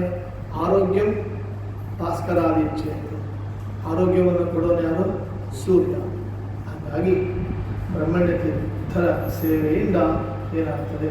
ಕುಷ್ಠರೋಗ, ತೊನ್ನು ರೋಗ, ಬಿಳುಪು ರೋಗ ಇದೆಲ್ಲ ಪರಿಹಾರ ಆಗ್ತದೆ ಬ್ರಹ್ಮಣ್ಯ ತೀರ್ಥರ ಸೇವಾ. ರಾಯರಷ್ಟು ಅನುಗ್ರಹ ಮಾಡ್ತಾರೆ. ಕುಕ್ಷಿಗತ ದೋಷ ಸರ್ವೇ ನಶ್ಯಂತಿ ತಕ್ಷಣ ಯದೃಂದಾವನ ಮಾಸಾಧ್ಯ ಪಂಗು ಖಂಜೋಪಿ ವಾಜನ ಸ್ತೋತ್ರೇಣಾನೇನ ಕುರ್ಯಾ ಪ್ರದಕ್ಷಿಣ ನಮಸ್ಕೃತಿ ಸಜಂಗಾಲೋಕವೇ ದೇವ ಗುರುರಾಜ ಪ್ರಸಾದತಃ. ಅದರಿಂದ ಬ್ರಹ್ಮಣ್ಯ ತೀರ್ಥರ ಸ್ಮರಣೆ ನಾವು ಮಾಡಿದ್ದೇವೆ. ಅವರ ಅನುಗ್ರಹದಿಂದ ಆದಷ್ಟು ಶೀಘ್ರವಾಗಿ ಕ್ಷಿಪ್ರವಾಗಿ ದರ್ಶನ ಭಾಗ್ಯ ಎಲ್ಲರಿಗೂ ಪ್ರಾಪ್ತಿಯಾಗಲಿ ಅಂತ ನಾವು ಪ್ರಾರ್ಥನೆ ಮಾಡೋಣ. ಹೀಗೆ ಹರಿವಂಶದಲ್ಲಿ ಬಂದಿರುವಂತಹ ಒಂದು ಸುಂದರವಾದ ಒಂದು ಘಟ್ಟ. ಯದುರಾಜ, ಯದು ಅಂತ ಹೆಸರು. ಯಾರ ಮಗ ಅಂದರೆ ಯಯಾತಿಯ ಸುತ. ಯಯಾತಿಗೆ ಇಬ್ಬರು ಹೆಂಡತಿಯರಿದ್ದಾರೆ, ದೇವಯಾನಿ ಮತ್ತು ಶರ್ಮಿಷ್ಠ ಅಂತ. ದೇವಯಾನಿ ಶುಕ್ರಾಚಾರ್ಯನ ಮಗಳು, ಶರ್ಮಿಷ್ಠ ವೃಷಪರ್ವರಾಜನ ಮಗಳು. ಈ ಒಬ್ಬಳು ರಾಜಪುತ್ರಿ, ಒಬ್ಬಳು ಗುರುಪುತ್ರಿ. ಇಬ್ಬರಿಗೂ ಫ್ರೆಂಡ್ಶಿಪ್ ಇದೆ. ಗುರುಪುತ್ರಿ ಮತ್ತು ರಾಜಪುತ್ರಿಯರಾದ್ದರಿಂದ ಸಂಖ್ಯೆ ಇರ್ತದೆ. ಆಗ ವಾಸ್ತವವಾಗಿ ಯಯಾತಿ ಪ್ರೀತಿಸಿದ್ದು ಯಾರನ್ನಾದರೆ ಶರ್ಮಿಷ್ಠ. ಆದರೆ ಆಕಸ್ಮಿಕವಾಗಿ ದೇವಯಾನಿಯನ್ನು ಕೈ ಹಿಡಿಯುವ, ಅವಳನ್ನು ಮದುವೆ ಮಾಡಿಕೊಳ್ಳುವ ಒಂದು ಪ್ರಸಂಗ ಒದಗಿ ಬರ್ತದೆ. ಯಾರಿಗೆ? ಯಯಾತಿ. ಇದನ್ನೆಲ್ಲ ಕೇಳಿದ್ದೀರಿ. ಭಾಗವತದಲ್ಲಿ ಬರ್ತದೆ, ಮಹಾಭಾರತದೊಳಗೂ ಬರ್ತದೆ, ಮತ್ತು ಹರಿವಂಶದಲ್ಲೂ ಕೂಡ ಬರ್ತದೆ. ಬಹಳ ಸ್ಪಷ್ಟವಾದಂತಹ ವಿಷಯ ಇದೆ. ನಮ್ಮ ಈ ವಿಷಯವನ್ನು ಗಿರೀಶ್ ಕಾರ್ನಾಡ್ ಅವರು ಯಯಾತಿ ಅಂತ ಒಂದು ಕಾದಂಬರಿಯನ್ನು ಮಾಡಿ ಸ್ವಲ್ಪ ರೋಚಕವಾಗಿ ಮಾಡಿ ಸಾಹಿತ್ಯದ ದೃಷ್ಟಿಯಿಂದ ಏನೇನು ಬೇಕೋ ಅದಕ್ಕೆಲ್ಲ ಮಸಾಲ ಎಲ್ಲ ಹಾಕಿ ಅದಕ್ಕೊಂದು ಕಾದಂಬರಿ ಅವರು ಕೊಟ್ಟಿದ್ದಾರೆ. ಸಾಹಿತ್ಯ ದೃಷ್ಟಿಯಿಂದ, ಕಾವ್ಯ ದೃಷ್ಟಿಯಿಂದ ಆದರೆ ಒರಿಜಿನಲ್ ಏನೋ ಒಂದು ಸ್ಕ್ರಿಪ್ಟ್ ಇದೆ, ಅದು ಮಹಾಭಾರತದಲ್ಲಿ ಹರಿವಂಶದಲ್ಲಿ ಅದು ಸಿಗ್ತದೆ. ಇದು ಕಾವ್ಯದಲ್ಲಿ ಬರುವಂತಹದ್ದು ಅವೆಲ್ಲ ಹೇಗಿರ್ತದೆ, ಕಪೋಲ ಕಲ್ಪಿತವಾಗಿರ್ತದೆ. ಅದು ಒಂದು ರಂಜನೀಯ ಆಗಬೇಕು ಅಂಥೇಳಿ ಆ ರೀತಿ ಅದನ್ನು ರಚನೆ ಮಾಡಿರ್ತಾರೆ. ಅದು ಮೂಲ ಮೆನುಸ್ಕ್ರಿಪ್ಟ್ ಅಂತ ಏನಿರ್ತದೆ ಅಲ್ಲಿ ಮಾತ್ರ ಒಂದು ನಮಗೆ ಸತ್ಯದ ಸಂಗತಿ ಅಲ್ಲಿ ತಿಳಿಯುತ್ತದೆ. ಹಾಗಾಗಿ ಮೂಲವನ್ನು ನಾವು ಎಕ್ಸೆಪ್ಟ್ ಮಾಡಬೇಕು ಹೊರತು ರಂಜನೀಯವಾದಂತಹ ಸಾಹಿತ್ಯವನ್ನು ನಾವು ತಿಳ್ಕೊಂಡು ಖುಷಿ ಪಡಬೇಕು ಹೊರತು ಅದೇ ವಾಸ್ತವ, ಅದೇ ಸತ್ಯ ಅಂತ ಅನ್ನೋದನ್ನು ನಾವು ಭಾವಿಸಬಾರದು. ಅದು ಭ್ರಾಂತಿ ಅಂತ ಆಗ್ತದೆ. ಹೀಗೆ ಯಯಾತಿ ಅವನು ಆಕಸ್ಮಿಕವಾಗಿ ಶುಕ್ರಾಚಾರ್ಯನ ಮಗಳು ದೇವಯಾನಿಯನ್ನು ಮದುವೆ ಮಾಡಿಕೊಳ್ಳುವ ಪ್ರಸಂಗ ಬಂತು. ಹೀಗಿರುವಾಗ ಯಯ ಪ್ರೇಮಿಸಿದ ಶರ್ಮಿಷ್ಠೆಯಲ್ಲಿಯೂ ಮಕ್ಕಳಾಗ್ತಾರೆ. ಏನೋ ರಹಸ್ಯದಲ್ಲಿ ವಿವಾಹ ಮಾಡಿಕೊಂಡ ದೇವಯಾನಿಯಲ್ಲಿಯೂ ಕೂಡ ಮಕ್ಕಳಾಗ್ತಾರೆ. ಯಯಾತಿಗೆ ದೇವಯಾನಿಯಲ್ಲಿ ಮಕ್ಕಳು ಏನಾದರೂ ಇಬ್ಬರು ಮಕ್ಕಳಾಗ್ತಾರೆ. ದೇವಯಾನಿಗೆ ಒಬ್ಬ ಯದು ಮತ್ತೊಬ್ಬ ತುರುವಸು ಅಂತ ಇಬ್ಬರು. ಆಮೇಲೆ ರಹಸ್ಯದಲ್ಲಿ ದೇವಯಾನಿಗೆ ಗೊತ್ತಾಗಲಾರದಂತೆ 3 ಮಕ್ಕಳಾಗ್ತಾರೆ. ಯಯಾತಿಗೆ ಶರ್ಮಿಷ್ಠಾಳಲ್ಲಿ ಅಲ್ಲಿ 3, ದೃಹ್ಯ, ಅನು ಮತ್ತು ಪೂರು ಅಂತ 3 ಮಂದಿ ಮಕ್ಕಳು. ಯಾವಾಗ ಈ ಹೊಸ ಮಕ್ಕಳ ಉದಯ ಆಯಿತು, ಅರಮನೆಗೆ ಈ ಮಕ್ಕಳು ಪ್ರವೇಶ ಮಾಡಿದ್ರು. ಆವಾಗ ದೇವಯಾನಿಗೆ ಡೌಟ್ ಬಂತು. ಇದೆಲ್ಲ ಫೇಸ್ ಕಟ್ ನೋಡಿದರೆ ಇದು ಯಾರ್ದು ಯಯಾತಿಯ ಒಂದು ಅಂಶ ಇದೆ, ಯಯಾತಿಯ ರಸ ಇದೆ. ಆದ್ದರಿಂದ ಯಯಾತಿಗೂ ಶರ್ಮಿಷ್ಠಾಳಿಗೂ ಏನಿದೆ ಒಂದು ಸಂಘ ಇದೆ ಅಂತನ್ನೋದನ್ನು ತಿಳಿದು ಭಾವಿಸಿ ದೇವಯಾನಿ ಏನು ಮಾಡ್ತಾಳೆ, ತನ್ನ ಅಪ್ಪನಿಗೆ ಶುಕ್ರಾಚಾರ್ಯ ಕಂಪ್ಲೇಂಟ್ ಕೊಡ್ತಾಳೆ. ನಿನ್ನ ಅಳಿಯ ಏನು ಮಾಡಿದ್ದಾನೆ, ಅಪರಾಧ ಮಾಡಿದ್ದಾನೆ, ನನ್ನನ್ನು ಬಿಟ್ಟು ಮತ್ತೊಬ್ಬಳನ್ನು ತನ್ನ ಜೊತೆಗೆ ಇಟ್ಟುಕೊಂಡಿದ್ದಾನೆ. ಇಂಥ ಕೇಸುಗಳು ಈಗಲ್ಲ, ಮೊದಲಿನಿಂದ ಮಹಾಭಾರತದಲ್ಲಿ, ರಾಮಾಯಣದಲ್ಲಿ, ಭಾಗವತದಲ್ಲಿ ಇಂಥದ್ದು ತುಂಬ ಸಾಕಷ್ಟು. ಈಗಂತೂ ಅದು ಈ ಕೇಸುಗಳು ಈ ನಮ್ಮ ಗ್ರಂಥಗಳಲ್ಲಿ ಅದು ಆವಾಗ ಪ್ರಜ್ವಲಿಸ್ತಾನೆ ಇರುತ್ತೆ. ಎಷ್ಟು ಪ್ರಜ್ವಲಿಸ್ತದೆ ಅಂದರೆ ಅದು ಈಗಿನವರೆಗೂ ಕೂಡ ಅದು ಪ್ರಜ್ವಲಿಸ್ತಾನೆ. ಆದರೆ ಅದಕ್ಕೆ ಸೊಲ್ಯೂಷನ್ ಇದೆ. ಅದಕ್ಕೆ ಹಿಂದೆ ಮಂತ್ರ ಇರ್ತದೆ, ತಪಸ್ಸಿನ ಫಲ ಇರ್ತದೆ, ಅದನ್ನು ಅವರು ನಿವಾರಣೆ ಮಾಡಿಕೊಡ್ತಾರೆ. ಇವ್ರಿಗೆ ಯಾವ ತಪಸ್ಸು ಇರೋದಿಲ್ಲ, ಮಂತ್ರ ಇರೋದಿಲ್ಲ, ಮತ್ತು ನಿವಾರಣೆ ಮಾಡಲಿಕ್ಕೂ ಸಾಧ್ಯ ಇಲ್ಲ. ಪಾಪ ಭೂಯಿಷ್ಠರಾಗಿ ಬಿಡ್ತಾರೆ. ಅರ್ಥ ಮಾಡ್ಕೊಂಡು ಯಾವಾಗ ಯಯಾತಿ ಮತ್ತೊಂದು ಏನೋ ಹೆಣ್ಣಿನ ಜೊತೆಗೆ ಇದ್ದಾನೆ ಅಂತನ್ನುವ ಪ್ರಸಂಗ ಸುದ್ದಿ ಗೊತ್ತಾಯಿತು, ಅವಳು ಹೋಗಿ ಅಪ್ಪನಿಗೆ ಕಂಪ್ಲೇಂಟ್ ಮಾಡಿದ್ದು. ಶುಕ್ರಾಚಾರ್ಯರು ಮೊದಲಿಗೆ ಯಾರು ಗುರುಗಳವರು? ದೈತ್ಯ ಗುರುಗಳು, ದೈತ್ಯರ ಗುರುಗಳು. ಮೊದಲಿಗೆ ದೈತ್ಯರು, ಅವ್ರ ಗುರುಗಳು ಶುಕ್ರಾಚಾರ್ಯ. ಅವ್ರೇನು ಮಾಡ್ತಾರೆ, ಶಾಪ ಕೊಡ್ತಾರೆ. ಯಯಾತಿಗೆ ಶಾಪ ಕೊಡ್ತಾರೆ. ಏನು ಶಾಪ ಕೊಡ್ತಾರೆ ಅಂದರೆ, ನಿನಗೆ ನನ್ನ ಮಗಳಿಗೆ ನೀನು ಏನು ಮಾಡಿದ್ದು, ದ್ರೋಹ. ನನ್ನ ಮಗಳಿಗೆ ನೀನು ದ್ರೋಹ ಮಾಡಿದ್ದರಿಂದ ನಿನಗೇನಾಗಲಿ ಅಂದರೆ ನಿನ್ನ ಯೌವನ ಸುಟ್ಟು ಹೋಗಿದೆ. ಶಾಪ, ನಿನ್ನ ಯೌವನವೇ ಹೊರಟು ಹೋಗಿ. ಪಾಪ ಆಗಿನ್ನೂ ಮದುವೆ ಆಗಿದ್ದಾನೆ, ಇನ್ನೂ ಆ್ಯನಿವರ್ಸರಿ ಸಹಿತ ಆಗಿಲ್ಲ. ಯಾಕೆ ವಾರ್ಷಿಕೋತ್ಸವ ಮಾಡ್ಕೊಳ್ಬೇಕು, ಇನ್ನು 2-3 ವಾರ್ಷಿಕೋತ್ಸವ ಮಾಡ್ಕೊಳ್ಬೇಕು. ಯೌವನವೇ ಹೋಗ್ಬಿಟ್ರೆ ಸಂಸಾರ ನಡೆಸೋದು ಹೇಗೆ? ಯಯಾತಿ ಸರಿ. ಯಯಾತಿ ಹೇಳ್ತಾರೆ ಶುಕ್ರಾಚಾರ್ಯ, ಶುಕ್ರಾಚಾರ್ಯ, ನೀವೇ ಶಾಪ ಕೊಟ್ಟರೆ ನಿಮ್ಮ ಅಳಿಯನ ಗತಿ ಏನು? ಅಳಿಯ ಏನು ಮಾಡಬೇಕು ಈಗ? ಸಂಸಾರ ಹೇಗೆ ಮಾಡಬೇಕು? ಇದಕ್ಕೆ ನೀವೇನಾದರೂ ಏನು ಮಾಡಿ, ನೀವು ಕೊಟ್ಟ ಶಾಪವನ್ನು ಅದನ್ನು ನವೀಕರಣ ಮಾಡಿ, ಅದನ್ನು ಮತ್ತೆ ಅದಕ್ಕೆ ಬಲ ತುಂಬಿ ಅಂತ ಹೇಳಿದಾಗ ಶುಕ್ರಾಚಾರ್ಯರು ಒಂದು ವರ ಕೊಡ್ತಾರೆ. ಆ ಶಾಪ ಕೊಟ್ಟರೂ ಕೂಡ ಅದಕ್ಕೊಂದು ಪರಿಹಾರ ಹೇಳ್ತಾರೆ. ಏನು ಅಂದರೆ, ನಿನಗಿಷ್ಟು ಜನ ಮಕ್ಕಳಿದ್ದಾರಲ್ಲ, ನೀನು ಇಷ್ಟು ಮಕ್ಕಳಲ್ಲಿ ಹೋಗಿಬಿಟ್ಟು ಅವ್ರಿಗೆ ಕೇಳಬೇಕು, ಯಾರಾದರೂ ಮಕ್ಕಳಲ್ಲಿ ಹೋಗಿ ಯೌವನ ಕೊಡು, ನಿಮ್ಮ ಯೌವನ ಕೊಡು ಅಂತ ಕೇಳಿದರೆ ಅವ್ರ ಯೌವನ ಕೊಟ್ಟರೆ ಅವರ ತಾರುಣ್ಯದಿಂದ ನೀನು ಜೀವನ ಮಾಡು ಅಂತ ಅದೇನು ಮಾಡ್ತಾರೆ ಅವರು. ಆ ರೀತಿ ಆ ಶಾಪಕ್ಕೆ ಏನು ಮಾಡ್ತಾರೆ, ಅದನ್ನು ಸಾಡಿ ಹಿಡಿತಾರೆ. ಆವಾಗ ಸರಿ ಏನು ಮಾಡ್ತಾನೆ, ಯಯಾತಿ ತನ್ನ ಮಕ್ಕಳು ದೇವಯಾನಿ ಮಕ್ಕಳು, ಶರ್ಮಿಷ್ಠಾನ್ ಮಕ್ಕಳು. ದೇವಯಾನಿ ಮಕ್ಕಳು ಯದು ಮತ್ತು ತುರುಸು. ಶರ್ಮಿಷ್ಠಾನ್ ಮಕ್ಕಳು ದೃಹ್ಯ, ಅನು, ಪೂರ್. ಯಯಾತಿ ಯದುರಾಜನ ಹತ್ರ ಹೋಗ್ತಾನೆ.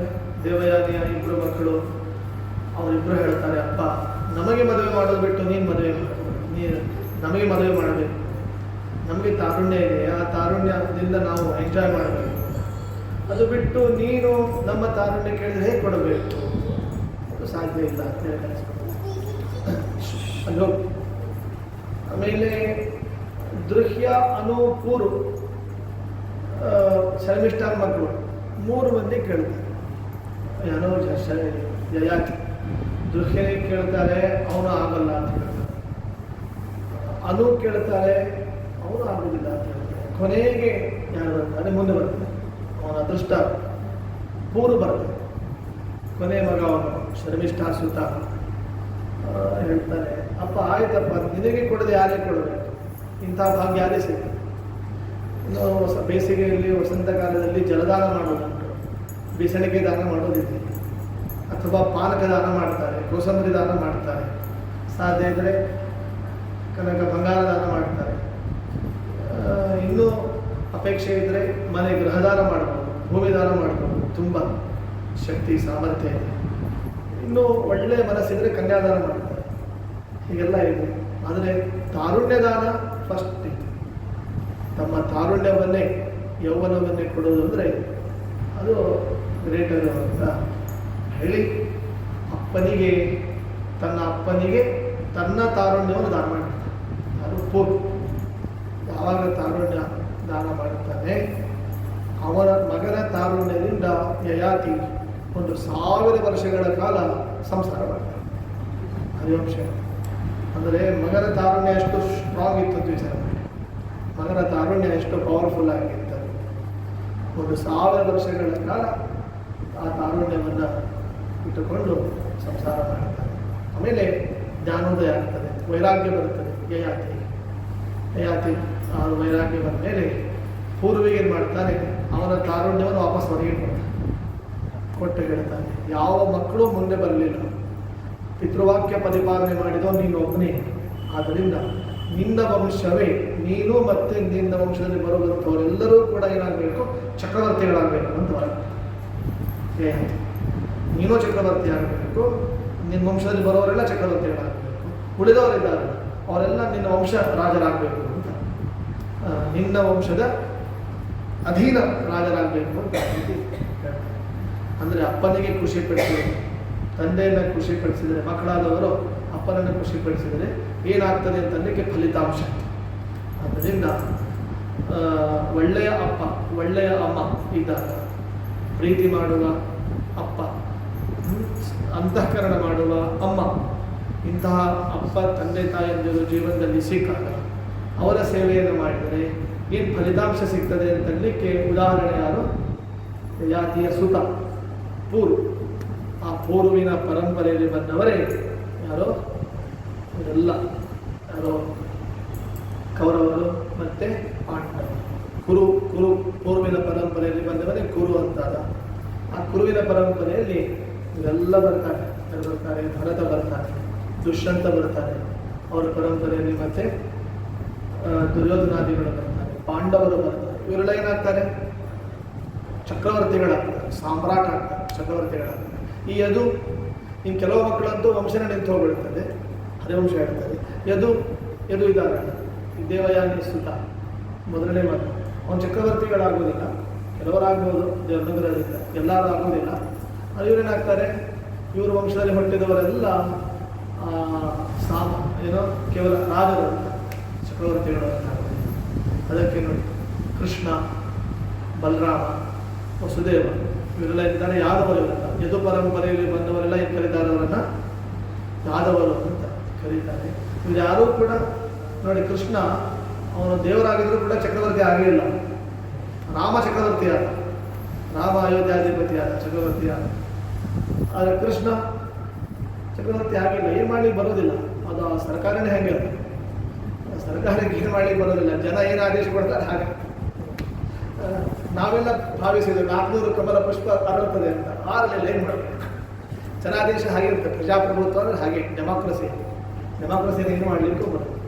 ಆದ್ದರಿಂದ ದೇವರೇ ತೋರಿಸಿದ್ದು, ದೇವರೇ ತನ್ನ ಶಕ್ತಿ ಹೇಗಿರ್ತದೆ, ತನ್ನ ಕೆಲಸ ಹೇಗಿರ್ತದೆ ಅಂತ ದೇವರು ತೋರಿಸಿರ್ತಾರೆ. ಆಗ ಕೃಷ್ಣ ಚಕ್ರವರ್ತಿ ಆಗಿದ್ದಾರೆ, ರಾಮ ಆಗಿದ್ದಾರೆ. ಅಂದರೆ ಸೂರ್ಯವಂಶದಲ್ಲಿ ರಾಮ ಚಕ್ರವರ್ತಿ ಆಗಿದ್ದಾರೆ. ಕೃಷ್ಣ ಚಂದ್ರವಂಶದಲ್ಲಿ ಚಕ್ರವರ್ತಿ ಆಗಿಲ್ಲ. ಅವನಾಗಿಲ್ಲ, ಅವರ ಅಣ್ಣನೂ ಆಗಿಲ್ಲ, ಅವರ ಅಪ್ಪನೂ ಆಗಿಲ್ಲ. ಅಂದರೆ ರಾಜರುಗಳಷ್ಟೇ, ರಾಜಗಳಾಗಿದ್ದಾರೆ ಹೊರತು ಚಕ್ರವರ್ತಿಗಳು ಆಗಿಲ್ಲ. ಯಾಕೆಂದರೆ ಅದು ಯಾರ್ದು ಪರಿಣಾಮ, ಯಾಕೆ ಶಾಪದ ಪರಿಣಾಮ ಆ ರೀತಿ ಪರಿಸ್ಥಿತಿ. ಹಾಗಾಗಿ ಒಳ್ಳೆಯ ತಂದೆ ಆಗಿದ್ದರೆ, ಉತ್ತಮ ತಂದೆ ಆಗಿದ್ದರೆ, ಉತ್ತಮ ತಂದೆಯಾದವನ ಮಾತನ್ನು ಕೇಳಿದರೆ ಏನಾಗ್ತದೆ? ಮಕ್ಕಳಿಗೆ ಅದು ಫಲ ಸಿಗ್ತದೆ. ನೋಡಿ, ರಾಮ ಅಪ್ಪನ ಮಾತು ಕೇಳಿದ, ವನಕ್ಕೆ ಹೋಗಬೇಕು ಅಂತ ಹೇಳಿದ, ಹೊರಟ. ಅದಕ್ಕೆ ಮುಂದೆ ಸಾಮ್ರಾಟ್ ಚಕ್ರವರ್ತಿ ಆದ. ವನವಾಸದಲ್ಲಿದ್ದರು, ಆಮೇಲೆ ಬಂದೇನಾದ ಚಕ್ರವರ್ತಿ ಆದ. ಪೂರು ಅಪ್ಪನ ಮಾತು ಕೇಳಿದ, ಅಪ್ಪನ ಮಾತು ಕೇಳಿದ್ರೆ ಏನಾದ ಅವನು ಚಕ್ರವರ್ತಿ ಆದ. ನೋಡಿ, ಅರ್ಥ ಆಯ್ತಾ? ಯಾರು ಮಕ್ಕಳು ಒಳ್ಳೆಯ ಅಪ್ಪನ ಮಾತನ್ನು ಕೇಳ್ತಾರೆ ಅವರೇನಾಗ್ತಾರೆ? ಚಕ್ರವರ್ತಿಗಳಾಗ್ತಾರೆ. ಹಂಗಂತೇಳಿ ಭಾರತ ದೇಶದ್ದಾಗ್ತಾರೆ ಅಂತ ಗೊತ್ತಿಲ್ಲ ನನಗೆ. ಅವರವರ ಚಕ್ರ, ಅವ್ರವ್ರ ಮನೆಯ ಚಕ್ರ ಏನಿದೆ, ಅವರವರ ವಂಶದ ಚಕ್ರ ಏನಿದೆ, ಅವರವರ ಸಂಸಾರ ಚಕ್ರ ಅಂತ ಏನಿದೆ, ಅದಕ್ಕೇನಾಗ್ತಾರೆ ಅವರು ಬಾಸ್ ಆಗ್ತಾರೆ, ಅಧಿಪತಿಗಳು. ಇಷ್ಟಂತೂ ಸತ್ಯ. ಧರ್ಮಚಕ್ರಕ್ಕೆ ಅಧಿಪತಿ ಆಗ್ತಾರೆ, ಸತ್ಯಚಕ್ರಕ್ಕೆ ಅಧಿಪತಿ ಆಗ್ತಾರೆ, ವಿದ್ಯಾಚಕ್ರಕ್ಕೆ ಅವರು ಅಧಿಪತಿಗಳಾಗ್ತಾರೆ ಅಂತ ನಾವು ತಿಳ್ಕೊಳ್ಬೇಕು. ಯಾಕೆಂದರೆ ಎಲ್ಲರಿಗೂ ಆ ಯೋಗ್ಯತೆ ಇರಬೇಕಲ್ಲ. ಎಲ್ಲರಿಗೂ ಕೂಡ ಭಾರತ ದೇಶವನ್ನು ಆಳುವಂತಹ, ಪರಿಪಾಲನೆ ಮಾಡುವ ಯೋಗ್ಯತೆ ಎಲ್ಲರಿಗೂ ಹೇಗೆ ಬರ್ತದೆ? ಅದು ಕೆಲವರಿಗೆ ಮಾತ್ರ, ಕೆಲವರಿಗೆ ಇಷ್ಟೇ ಇರ್ತದೆ. ರಾಜರಾಜೇಶ್ವರನ ಭಗವಂತನ ರೂಪ ಇದ್ದರೆ ಮಾತ್ರ ಆ ಯೋಗ್ಯತೆ ಬರ್ತದೆ ಹೊರತು ಎಲ್ಲರಿಗೂ ಅದು ದಕ್ಕುವುದಿಲ್ಲ. ಗೊತ್ತಾಯ್ತಾ? ದಕ್ಕಿದ್ರೂ ಕೂಡ ಅದು ಅವರಿಗೆ ಮುಂದೆ ಉಳಿಯೋದಿಲ್ಲ. ಅದು ಯಾರೋ ಪೂರ್ವಜನ್ಮದ ಪುಣ್ಯದಿಂದ ಬಂದಿರ್ತದೆ. ಹೀಗೆ ಅದರಿಂದ ತಾತ್ಪರ್ಯ ನೋಡಿದರೆ, ಒಳ್ಳೆಯ ಅಪ್ಪನ ಮಾತನ್ನು ಕೇಳಿದರೆ ಮಕ್ಕಳಿಗೆ ಅಭ್ಯುದಯ ಆಗ್ತದೆ ಅಂತಲಿಕ್ಕೆ ಇದು ಉದಾಹರಣೆ. ಇಂತಹ ಯದುವಿಗೆ ಒಬ್ಬ ಮಗ ಹೊಡ್ತಾನೆ. ಯಾರು ಅಂದರೆ ಕ್ರೋಷ್ಟು ಅಂತ ಒಬ್ಬ ಮಗ, ಯದುವಿನ ಪುತ್ರ. ಯದು ಬಗ್ಗೆ ಕೇಳಿದ್ರೆ ನಾವು ಯದು ಬಗ್ಗೆ ಕೇಳಿರ್ತೇವೆ. ಯದುವಿನ ಮಗನ ಬಗ್ಗೆ ನೆನಪೇ ಇರುವುದಿಲ್ಲ, ಹರಿವಂಶ ನೆನಪು ಮಾಡ್ತಾರೆ. ಯದುವಿನ ಮಗ ಯಾರು ಅಂದರೆ ಕ್ರೋಷ್ಟು ಅಂತ ಅವನ ಹೆಸರು. ಇವನ ಪತ್ನಿ ಗಾಂಧಾರಿ ಅಂತ. ಆ ಗಾಂಧಾರಿಗೆ, ಈ ಕ್ರೋಷ್ಟು ಮತ್ತೆ ಗಾಂಧಾರಿಗೆ ಅಂದರೆ ಯದುವಿನ ಮಗ ಕ್ರೋಷ್ಟು, ಯದುವಿನ ಸೊಸೆ ಯಾರು? ಗಾಂಧಾರಿ. ಆ ಗಾಂಧಾರಿ ಬೇರೆ, ಮತ್ತೆ ಧೃತರಾಷ್ಟ್ರ ಗಾಂಧಾರಿ ಅದು ಬೇರೆ. ಇವಳು ಮೊದಲನೇ ಗಾಂಧಾರಿ. ಈ ಗಾಂಧಾರಿಗೆ, ಇವರಿಬ್ಬರಿಗೆ ಅನಮಿತ್ರ ಅಂತ ಒಬ್ಬ ಮಗ ಕೊಡ್ತಾನೆ. ಆಮೇಲೆ ಕ್ರೋಷ್ಟವಿಗೆ ಇನ್ನೊಬ್ಬ ಹೆಂಡತಿ ಇರ್ತಾಳೆ. ಮೊದಲನೇ ಹೆಂಡತಿ ಗಾಂಧಾರಿ, ಇನ್ನೊಬ್ಬಳ ಹೆಂಡತಿ ಅವಳು ಮಾದ್ರಿ ಅಂತ. ಮಾದ್ರಿಗೆ ಇಬ್ಬರು ಮಕ್ಕಳು ಇರ್ತಾರೆ. ಮತ್ತೆ ಯಾರು? ಯುಧಾಜಿತ ಮತ್ತೆ ದೇವ ವಿದುಷ ಅಂತ ಇಬ್ಬರು ಮಕ್ಕಳು ಇರ್ತಾರೆ. ಅವರಿಗೆ ಮತ್ತೆ ವೃಷ್ಣಿ, ಅಂಧಕ ಅಂತ ಇವರೆಲ್ಲ ಮಕ್ಕಳು ಇರ್ತಾರೆ. ವೃಷ್ಣಿಗೆ ಕೆಲವು ಮಕ್ಕಳು ಇರ್ತಾರೆ. ಅವರಲ್ಲಿ ಶುಭಲಕ ಅಂತ ಒಬ್ಬ, ಚಿತ್ರಕ ಅಂತ. ಶುಭಲಕ ಭಾಳ ತಪಸ್ವಿ, ಹರಿವಂಶ ಅಲ್ಲ.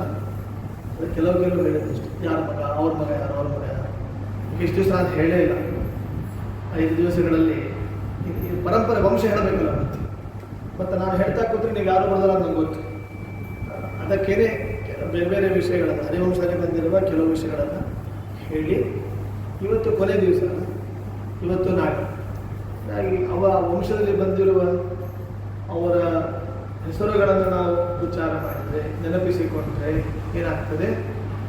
ಒಂದು ಶಕ್ತಿ ಬರ್ತದೆ, ನಮಗೂ ಮಂಗಳ ಆಗ್ತದೆ. ಅಲ್ಲಿ ಶ್ವಫಲ್ಕ ಅಂತ ಒಬ್ಬ ಬರ್ತಾನೆ. ಶ್ವಫಲ್ಕ ಎಲ್ಲಿ ಬರ್ತಾನೆ ಅಲ್ಲಿ ಕ್ಷಾಮ ಹೋಗ್ತದೆ.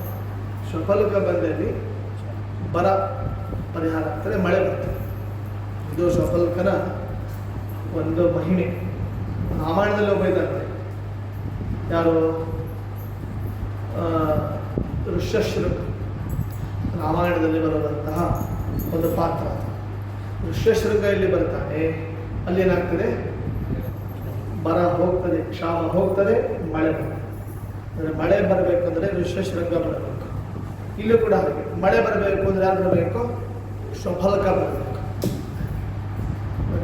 ಅದರಿಂದ ಮಳೆಗಾಲ ಇನ್ನೂ ಬಂದಿಲ್ಲ, ಮಳೆನೇ ಆಗಿಲ್ಲ ಅಂತಂದರೆ ನಾವೇನು ಮಾಡಬೇಕು, ಶ್ವಫಲ್ಕರನ್ನು ನೆನಪಿಸಿಕೊಳ್ಬೇಕು, ಋಷ್ಯಶೃಂಗರನ್ನು ನೆನಪಿಸಿಕೊಳ್ಬೇಕು. ಇನ್ನೂ ಒಂದು ವಿಶೇಷ ಇದೆ, ಮಹಾಭಾರತದ ಒಂದು ಪರ್ವ ಇದೆ. ಆ ಪರ್ವ ಪ್ರವಚನ ಮಾಡಿಬಿಟ್ರೆ ಮಳೆ ಬರ್ತದೆ. ಯಾವುದು ಬರುತ್ತೆ, ವಿರಾಟ್ ಪರ್ವ. ವಿರಾಟ್ ಪರ್ವ ಪ್ರವಚನ ಮಾಡಿಬಿಟ್ರೆ ಮಳೆ ಆಗದೇ ಇರೋ ಪ್ರದೇಶದಲ್ಲಿ ಮಳೆ ಆಗುತ್ತೆ. ಮಿರಾಕಲ್ಲ. ಆ ವಿರಾಟ್ ಪರ್ವಕ್ಕೂ ಮಳೆಗೂ ಏನು ಸಂಬಂಧ ಗೊತ್ತಿಲ್ಲ, ದೇವರ ಶಕ್ತಿ ಇಟ್ಟಿದೆ. ವಿರಾಟ್ ಪರ್ವವನ್ನು ಪೂರ್ಣ ಪ್ರವಚನ ಮಾಡಿ ವಿರಾಟ್ ಪರ್ವದ ಮಂತ್ರ ಯಾಗವನ್ನು ಮಾಡಿಬಿಟ್ರೆ ಏನಾಗ್ತದೆ, ಮಳೆ ಬರದೇ ಇರುವ ಜಾಗದಲ್ಲಿ ಮಳೆ ಬರ್ತದೆ. ಇಷ್ಟು ಸಾಮರ್ಥ್ಯ ಇರ್ತದೆ. ಆದ್ದರಿಂದ ಅಲ್ಲಿ ಋಷ್ಯಶೃಂಗ ಮಳೆ ಬರಿಸುವ ವ್ಯಕ್ತಿ ಆದರೆ ಇಲ್ಲಿ ಇವನು ಶ್ವಫಲ್ಕ ಅಂತನ್ನುವವನು ಮಳೆಯನ್ನು ಕೊಡುವಂತಹ ವ್ಯಕ್ತಿಯವನು. ಅವನೆಲ್ಲಿರ್ತಾನೆ ರೋಗ ಇಲ್ಲ. ಅವನ ಝೋನೆ ಹೆಂಗಿತ್ತು ಅಂದರೆ ಅವನ ವಲಯ, ಅವನಿರುವ ವಲಯ ಅದೇನಾಗಿ ಬಿಡ್ತಿತ್ತು ಅಂದರೆ ಎಂಟೈರ್ ಅದು ರೋಗ ಮುಕ್ತ ಆಗ್ತಿತ್ತು. ಅವನು ಬಂದರೆ ಅಲ್ಲಿ ಸುತ್ತಮುತ್ತ ಇರುವ ಎಲ್ಲರ ರೋಗ ಪರಿಹಾರ ಆಗ್ತಿತ್ತು. ಪ್ರತಿ ಧನ್ವಂತರಿಯ ಬೆಳಕು ಬಂದಾಗ ಆಗ್ತಿತ್ತು. ನಮಗೂ ಒಂದೊಂದ್ಸಲ ಅನ್ನಿಸ್ತದೆ ಈ ಕಥೆ ಕೇಳಿದಾಗ, ಶ್ವಫಲ್ಕರಂತವ್ರು ನಮ್ಮ ಜೊತೆಗಿದ್ರೆ ಎಲ್ಲ ರೋಗ ನಿವಾರಣೆ. ಎಷ್ಟು ರೋಗಗಳಿವೆ ಈಗಿನ ಕಾಲದಲ್ಲಿ, ಎಷ್ಟು ರೋಗಗಳು. ಎಲ್ಲ ರೋಗಕ್ಕಿಂತ ಡೇಂಜರಸ್ ರೋಗ ಯಾವುದು ಗೊತ್ತಾ, ಸಂಶಯ ರೋಗ. ಸಂಶಯಕ್ಕಿಂತ ಒಂದು ದೊಡ್ಡ ರೋಗ ಇದೆ, ಯಾವುದು ಗೊತ್ತಾ, ಸಂಸಾರ. ಎಲ್ಲ ರೋಗಗಳಿಗಿಂತಲೂ ಮಹಾರೋಗ ಸಂಶಯ. ಸಂಶಯಕ್ಕಿಂತಲೂ ಮಹಾರೋಗ ಭವರೋಗ. ಭವರೋಗಕ್ಕಿಂತ ಇನ್ನೊಂದು ರೋಗ ಮತ್ತೊಂದಿಲ್ಲ. ಅದರಿಂದಲೇ ತಾನೇ ಭವರೋಗ ಇದ್ದದ್ರಿಂದ ಎಲ್ಲ ರೋಗ ಬರೋದು. ಭವರೋಗನೇ ಇಲ್ಲ ಅಂದರೆ ಯಾವ ರೋಗನ ಬರೋದಿಲ್ಲ. ಹಾಗಾಗಿ ಈ ಭವ ಅನ್ನೋದೇ ದೊಡ್ಡ ರೋಗ. ಹಾಗಾಗಿ ಆ ರೋಗ ನಿವಾರಣೆ ಆಗಬೇಕು ಅಂದರೆ ಏನು ಮಾಡಬೇಕು, ಅದಕ್ಕೆ ನಾವು ಹರಿವಂಶ ಭಾಗವತಾದಿಗಳ ಯೋಗ ಮಾಡಬೇಕು. ಹರಿವಂಶ ಭಾಗವತಾದಿಗಳ ಯೋಗ ಇದ್ದರೆ, ಸಂಯೋಗ ಇದ್ದರೆ ಅವಾಗೇನಾಗ್ತದೆ, ರೋಗ ನಿವಾರಣೆ. ಇದು ಸರ್ಚ್ ಆಗಿದೆ, ರಿಸರ್ಚ್ ಆಗಿದೆ. ಏನು ಭಾಗವತಾದಿಗಳನ್ನು ಹರಿವಂಶಾದಿಗಳನ್ನು ಶ್ರವಣ ಮಾಡುವಾಗ, ಕೇಳುವಾಗ, ಹೇಳುವಾಗ ಹಾರ್ಟ್ ಬೀಟ್ ಚೆನ್ನಾಗಿರ್ತದೆ. ಮತ್ತೆಲ್ಲ ಇಂದ್ರಿಯಗಳು, ಎಲ್ಲ ಪಾರ್ಟ್ಸ್ಗಳು ಒಳಗೆ ತಮ್ಮ ಕೆಲಸವನ್ನು ಸಲೀಸಾಗಿ ಮಾಡ್ತಾರೆ, ಬ್ಯೂಟಿಫುಲ್ ಆಗಿ ಮಾಡ್ತಾರೆ. ಎಲ್ಲ ಮನೆಗೆ ಹೋಯಿತು ಅಂದರೆ ಮುಗಿತು, ಪ್ರವಚನ ಆಯಿತು, ಎಲ್ಲ ಮಂಗಳಾರತಿ ಆಯಿತು, ಮಂತ್ರಾಕ್ಷರ ತಗೊಂಡು ಮನೆಗೆ ಹೋಯಿತು ಅಂದರೆ ಮತ್ತೆ ರೋಗ ಮರ್ಸು. ಅಲ್ಲಿ ಆ ನೋವು ಬಂತು, ಈ ಬ್ಯಾಕ್ ಪೇನ್ ಬಂತು, ಹೆಡ್ ಏಕ್ ಆಯಿತು. ಹಾಗೆ ಪ್ರವಚನ ಹೇಳುವಾಗ ಕೇಳುವಾಗ, ಭಾಗವತ ಹೇಳುವಾಗ ಕೇಳುವಾಗ ಇರುವುದಿಲ್ಲ ಅಲ್ವಾ. ಅದಕ್ಕೆ ನಿತ್ಯ ಭಾಗವತ ಹರಿವಂಶ ಕೇಳುವಂತೆ. ಮೆಡಿಸಿನ್ ಗೊತ್ತಾಯ್ತಾ, ಮೆಡಿಸಿನ್ ಯಾವುದು, ಡಾಕ್ಟರ್ ಬಳಿಗೆ ಹೋಗಬಾರದು ಅಂದರೆ, ಅಲ್ಲಿ ಎಂದೆಂದಿಗೂ ಡಾಕ್ಟರ್ ಹತ್ರ ಹೋಗಬಾರದು ಅಂದರೆ ನಿತ್ಯ ಭಾಗವತಕ್ಕೆ ಬರಬೇಕು. ನಿತ್ಯ ಭಾಗವತಕ್ಕೆ ಬಂದರೆ ಡಾಕ್ಟರ್ ಹತ್ರ ಹೋಗೋ ಪ್ರಸಂಗನೇ ಇಲ್ಲ. ಅದೇ ಡಾಕ್ಟರ್ ಹೇಳ್ತಾನೆ ಭಾಗವತಕ್ಕೆ ಹೋಗಬಾರದು, ನಮ್ಮ ಹತ್ರ ಬರಬೇಕು. ಯಾಕಂದರೆ ಮತ್ತು ಅವರಿದ್ದು ಉಪಜೀವನ ನಡಿಬೇಕು. ಮತ್ತು ನಿತ್ಯ ಭಾಗವತಕ್ಕೆ ಹೋಗ್ಬಿಟ್ರೆ ನಾವು ಅದಕ್ಕೆ ಹೊರ ಹೇಳ್ಬಿಡ್ತಾರೆ, ನೋಡಿ ನಿತ್ಯ ಭಾಗವತಕ್ಕೆ ಹೋದದ್ದಕ್ಕೆ ರೋಗ ಬಂದಿದ್ದು ಅಂತ ಹೇಳ್ತಾರೆ. ತಾತ್ಪರ್ಯ ಅಂದರೆ ಭಾಗವತದಿಂದ, ಹರಿವಂಶದಿಂದ ಏನಾಗ್ತದೆ, ಎಲ್ಲ ರೋಗಗಳು ನಿವಾರಣೆ. ಹಂಗಿರ್ತದೆ ಆ ವೈಬ್ರೇಷನ್, ಹಂಗಿರ್ತದೆ. ಹರಿವಂಶದ ವೈಬ್ರೇಷನ್, ಭಾಗವತದ ವೈಬ್ರೇಷನ್ ಹಂಗಿರ್ತದೆ. ಒಂದೊಂದು ಆ ಮಂತ್ರ, ಆ ಶ್ಲೋಕಗಳು, ಆ ವಾಣಿ, ಆ ವಾಕ್ಯಗಳು, ಅದೆಲ್ಲವೂ ಕೂಡ ಅಷ್ಟು ಕೆಲಸವನ್ನು ಮಾಡ್ತದೆ. ಇನ್ನೂ ವಿಶೇಷ ಅಂದರೆ ಕೇಳ್ತಾ ಇರುವಾಗ ಜೀವ ಹೋಗ್ಬಿಟ್ರಂತೂ ಇನ್ನೂ ವಿಶೇಷ. ಶ್ರವಣ ಮಾಡ್ತಾ ಇರುವಾಗಲೇ ಪ್ರಾಣ ಪಕ್ಷಿ ಹಾರಿ ಹೋಯಿತು ಅಂದರೆ ಗ್ರೇಟು. ಅವನಷ್ಟು ಪುಣ್ಯವಂತ ಮತ್ತೊಬ್ಬ ಇಲ್ಲ. ಏನು ಹೆಸರಾಗ್ತಾರೆ ಗೊತ್ತೇನು, ಫೇಮಸ್ ಆಗ್ತಾರೆ ಗೊತ್ತೇನು, ಹರಿವಂಶ ಕೇಳ್ತಾ ಪ್ರಾಣ ಹೋಯ್ತು, ಹರಿವಂಶ ಕೇಳ್ತಾ ಪ್ರಾಣ ಹೋಯ್ತು. ಭಾಗವತ ಕೇಳ್ತಾ ಪ್ರಾಣ ಹೋಯಿತು ಅಂದರೆ ಆ ಪ್ರಾಣ ಪುಷ್ಪ ದೇವರ ಪಾದಕ್ಕೆ ಸಮರ್ಪಿತ. ಎಲ್ಲ ಪುಷ್ಪಗಳಿಗಿಂತ ಸುಂದರವಾದ ಪುಷ್ಪ ಯಾವುದು ಅಂದರೆ ಪ್ರಾಣ ಪುಷ್ಪ. ಆ ಪ್ರಾಣ ಪುಷ್ಪ ಭಗವಂತನಿಗೆ ಸಮರ್ಪಿತ. ರಾಮನ ಎದುರಿಗೆ ಪುಷ್ಪ ಪ್ರಾಣ ಪಕ್ಷಿ ಹಾಗಲಿ ಹೋಗಲಿಲ್ಲ. ಯಾರದ್ದು? ಜಟಾಯುವಿನ ಶಬರಿದು. ಆ ಜಟಾಯುವಿನ ಸಂಸ್ಕಾರ ರಾಮನೇ ಮಾಡಿದ. ಈ ಭಾಗ್ಯ ಇನ್ಯಾರೇ ಸಿಗ. ಇದು ಭಾಗ್ಯ, ಇದು ಭಾಗ್ಯ, ಇದು ಭಾಗ್ಯವಯ್ಯ. ಆದ್ದರಿಂದ ಇಂತಹ ಒಂದು ರೋಗ ನಿವಾರಣೆ ಆಗಬೇಕು ಅಂದರೆ ಮಹಾಭಾರತ, ಹರಿವಂಶ, ಭಾಗವತ ಗ್ರಂಥಗಳ ಒಂದು ಸಂಯೋಗ ಆಗಬೇಕು. ಅದಕ್ಕೆ ಶ್ವಫಲ್ಕ ಬಂದಲ್ಲಿ ಕ್ಷಾಮ ಪರಿಹಾರ, ಶ್ವಫಲ್ಕ ಬಂದಲ್ಲಿ ರೋಗ ನಿವಾರಣೆ ಅಂಥವನ್ನು ನನಗೆ ಒಂದ್ಸಲ ಏನಾಯಿತು ಹೇಳಿಬಿಡ್ತಾರೆ. ಈ ಶ್ವಫಲ್ಕನ ಬಗ್ಗೆ ಎಲ್ಲ ಕಡೆ ಸುದ್ದಿ, ಒಂದೇ ನ್ಯೂಸ್. ಬೆಳಿಗ್ಗೆ ಎದ್ದರೆ ಪೇಪರಲ್ಲೇ ಒಂದೇ, ಸೋಷಿಯಲ್ ಮೀಡಿಯಾದಲ್ಲೇ ಒಂದೇ, ಎಲ್ಲ ಕಡೆಗೂ ಶ್ವಫಲ್ಕ ಶ್ವಫಲ್ಕ ಶ್ವಫಲ್ಕ. ಸ್ಟೇಟಸ್ಸು ಒಂದೇ, ಎಲ್ಲರ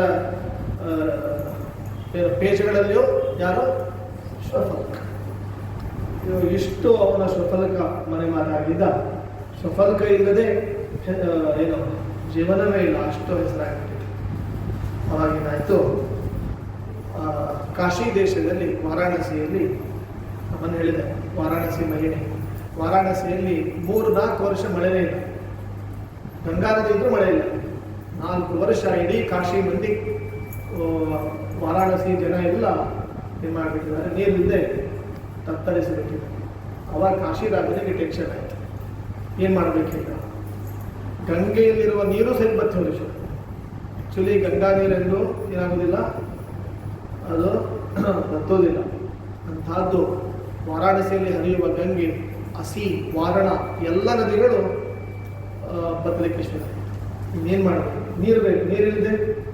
ನೀರಿಲ್ಲದೆ ಸಂಧ್ಯಾವಂದನ ಇಲ್ಲ, ನೀರಿಲ್ಲದೆ ಪೂಜೆ ಇಲ್ಲ, ನೀರಿಲ್ಲದೆ ಊಟ ಇಲ್ಲ, ನೀರಿಲ್ಲದೆ ಕೆಲಸ ಇಲ್ಲ. ನಿಮ್ಗೆ ಏನಿಂದ ಎಲ್ಲ ಇದ್ರೂ ಕೂಡ ಏನು ಬೇಕು? ನೀರು ಬೇಕೇ ಬೇಕು. ಅದಕ್ಕೆ ವಿಜಯನಗರ ಭಾಳ ಚೆಂದ. ನನಗಂತೂ ಹುಬ್ಬಳ್ಳಿಯಲ್ಲಿ ವಿಜಯನಗರ ಯಾಕೆ ಚೆಂದ ಅಂದರೆ 24 hours ಸ್ಥಳ ಇದೆ. ಹಾಗಾಗಿ ಇಲ್ಲಿ ಮನೆ ಮಾಡಿದರೆ 24 ತಾಸು ಸ್ಥಳ ಸಿಗ್ತದೆ. ನಾವು ಈ 30 ವರ್ಷ ಆಯಿತು ಇಲ್ಲಿದ್ದು.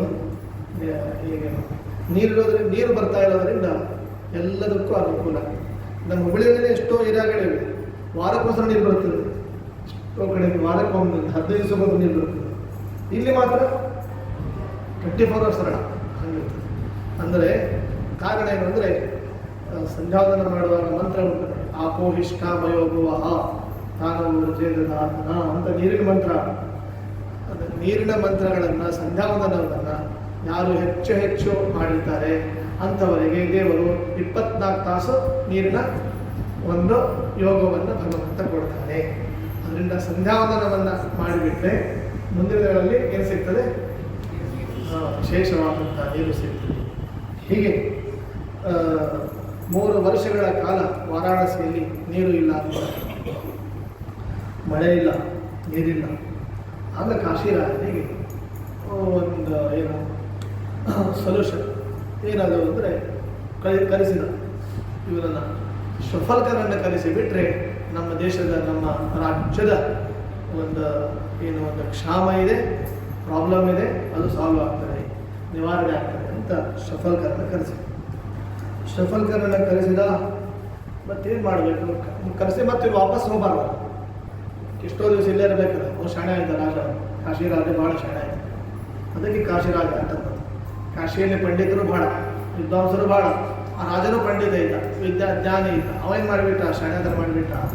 ಕಾಶಿರಾಜ ಏನು ಮಾಡಿದ ಅಂದರೆ, ಇವ ಮತ್ತೆ ಬೇಗ ಹೋಗಿಬಿಟ್ರೆ ಅದಕ್ಕೇನು ಮಾಡಿಬಿಟ್ಟ, ತನ್ನ ಅವನಿಗೆ ಮಗಳಿದ್ದೊಬ್ಬಳು ಗಾಂಧಿನಿ ಅಂತ ಒಬ್ಬ ಮಗಳಿದ್ದ. ಆ ಗಾಂಧಿನಿ ಲಗ್ನ ಮಾಡ್ಕೊಟ್ಬಿಟ್ಟಾರೆ ಶ್ವಫಲ್ಕ.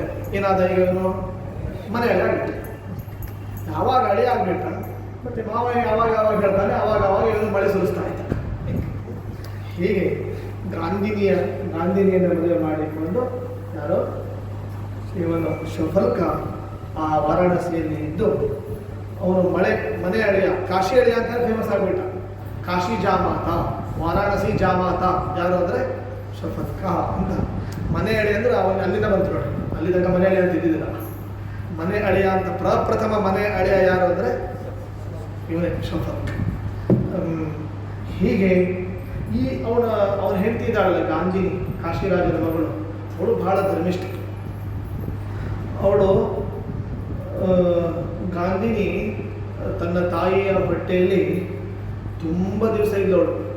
ಆ್ಯಕ್ಚುಲಿ ಯಾವಾಗಲೂ ಹೇಗಿರ್ತದೆ, ಎಷ್ಟು ದಿವಸ ಇರ್ಬೋದು ಒಂದು ಮಗು ಗರ್ಭದಲ್ಲಿ ಎಷ್ಟು ದಿವಸ ಇರ್ತದೆ?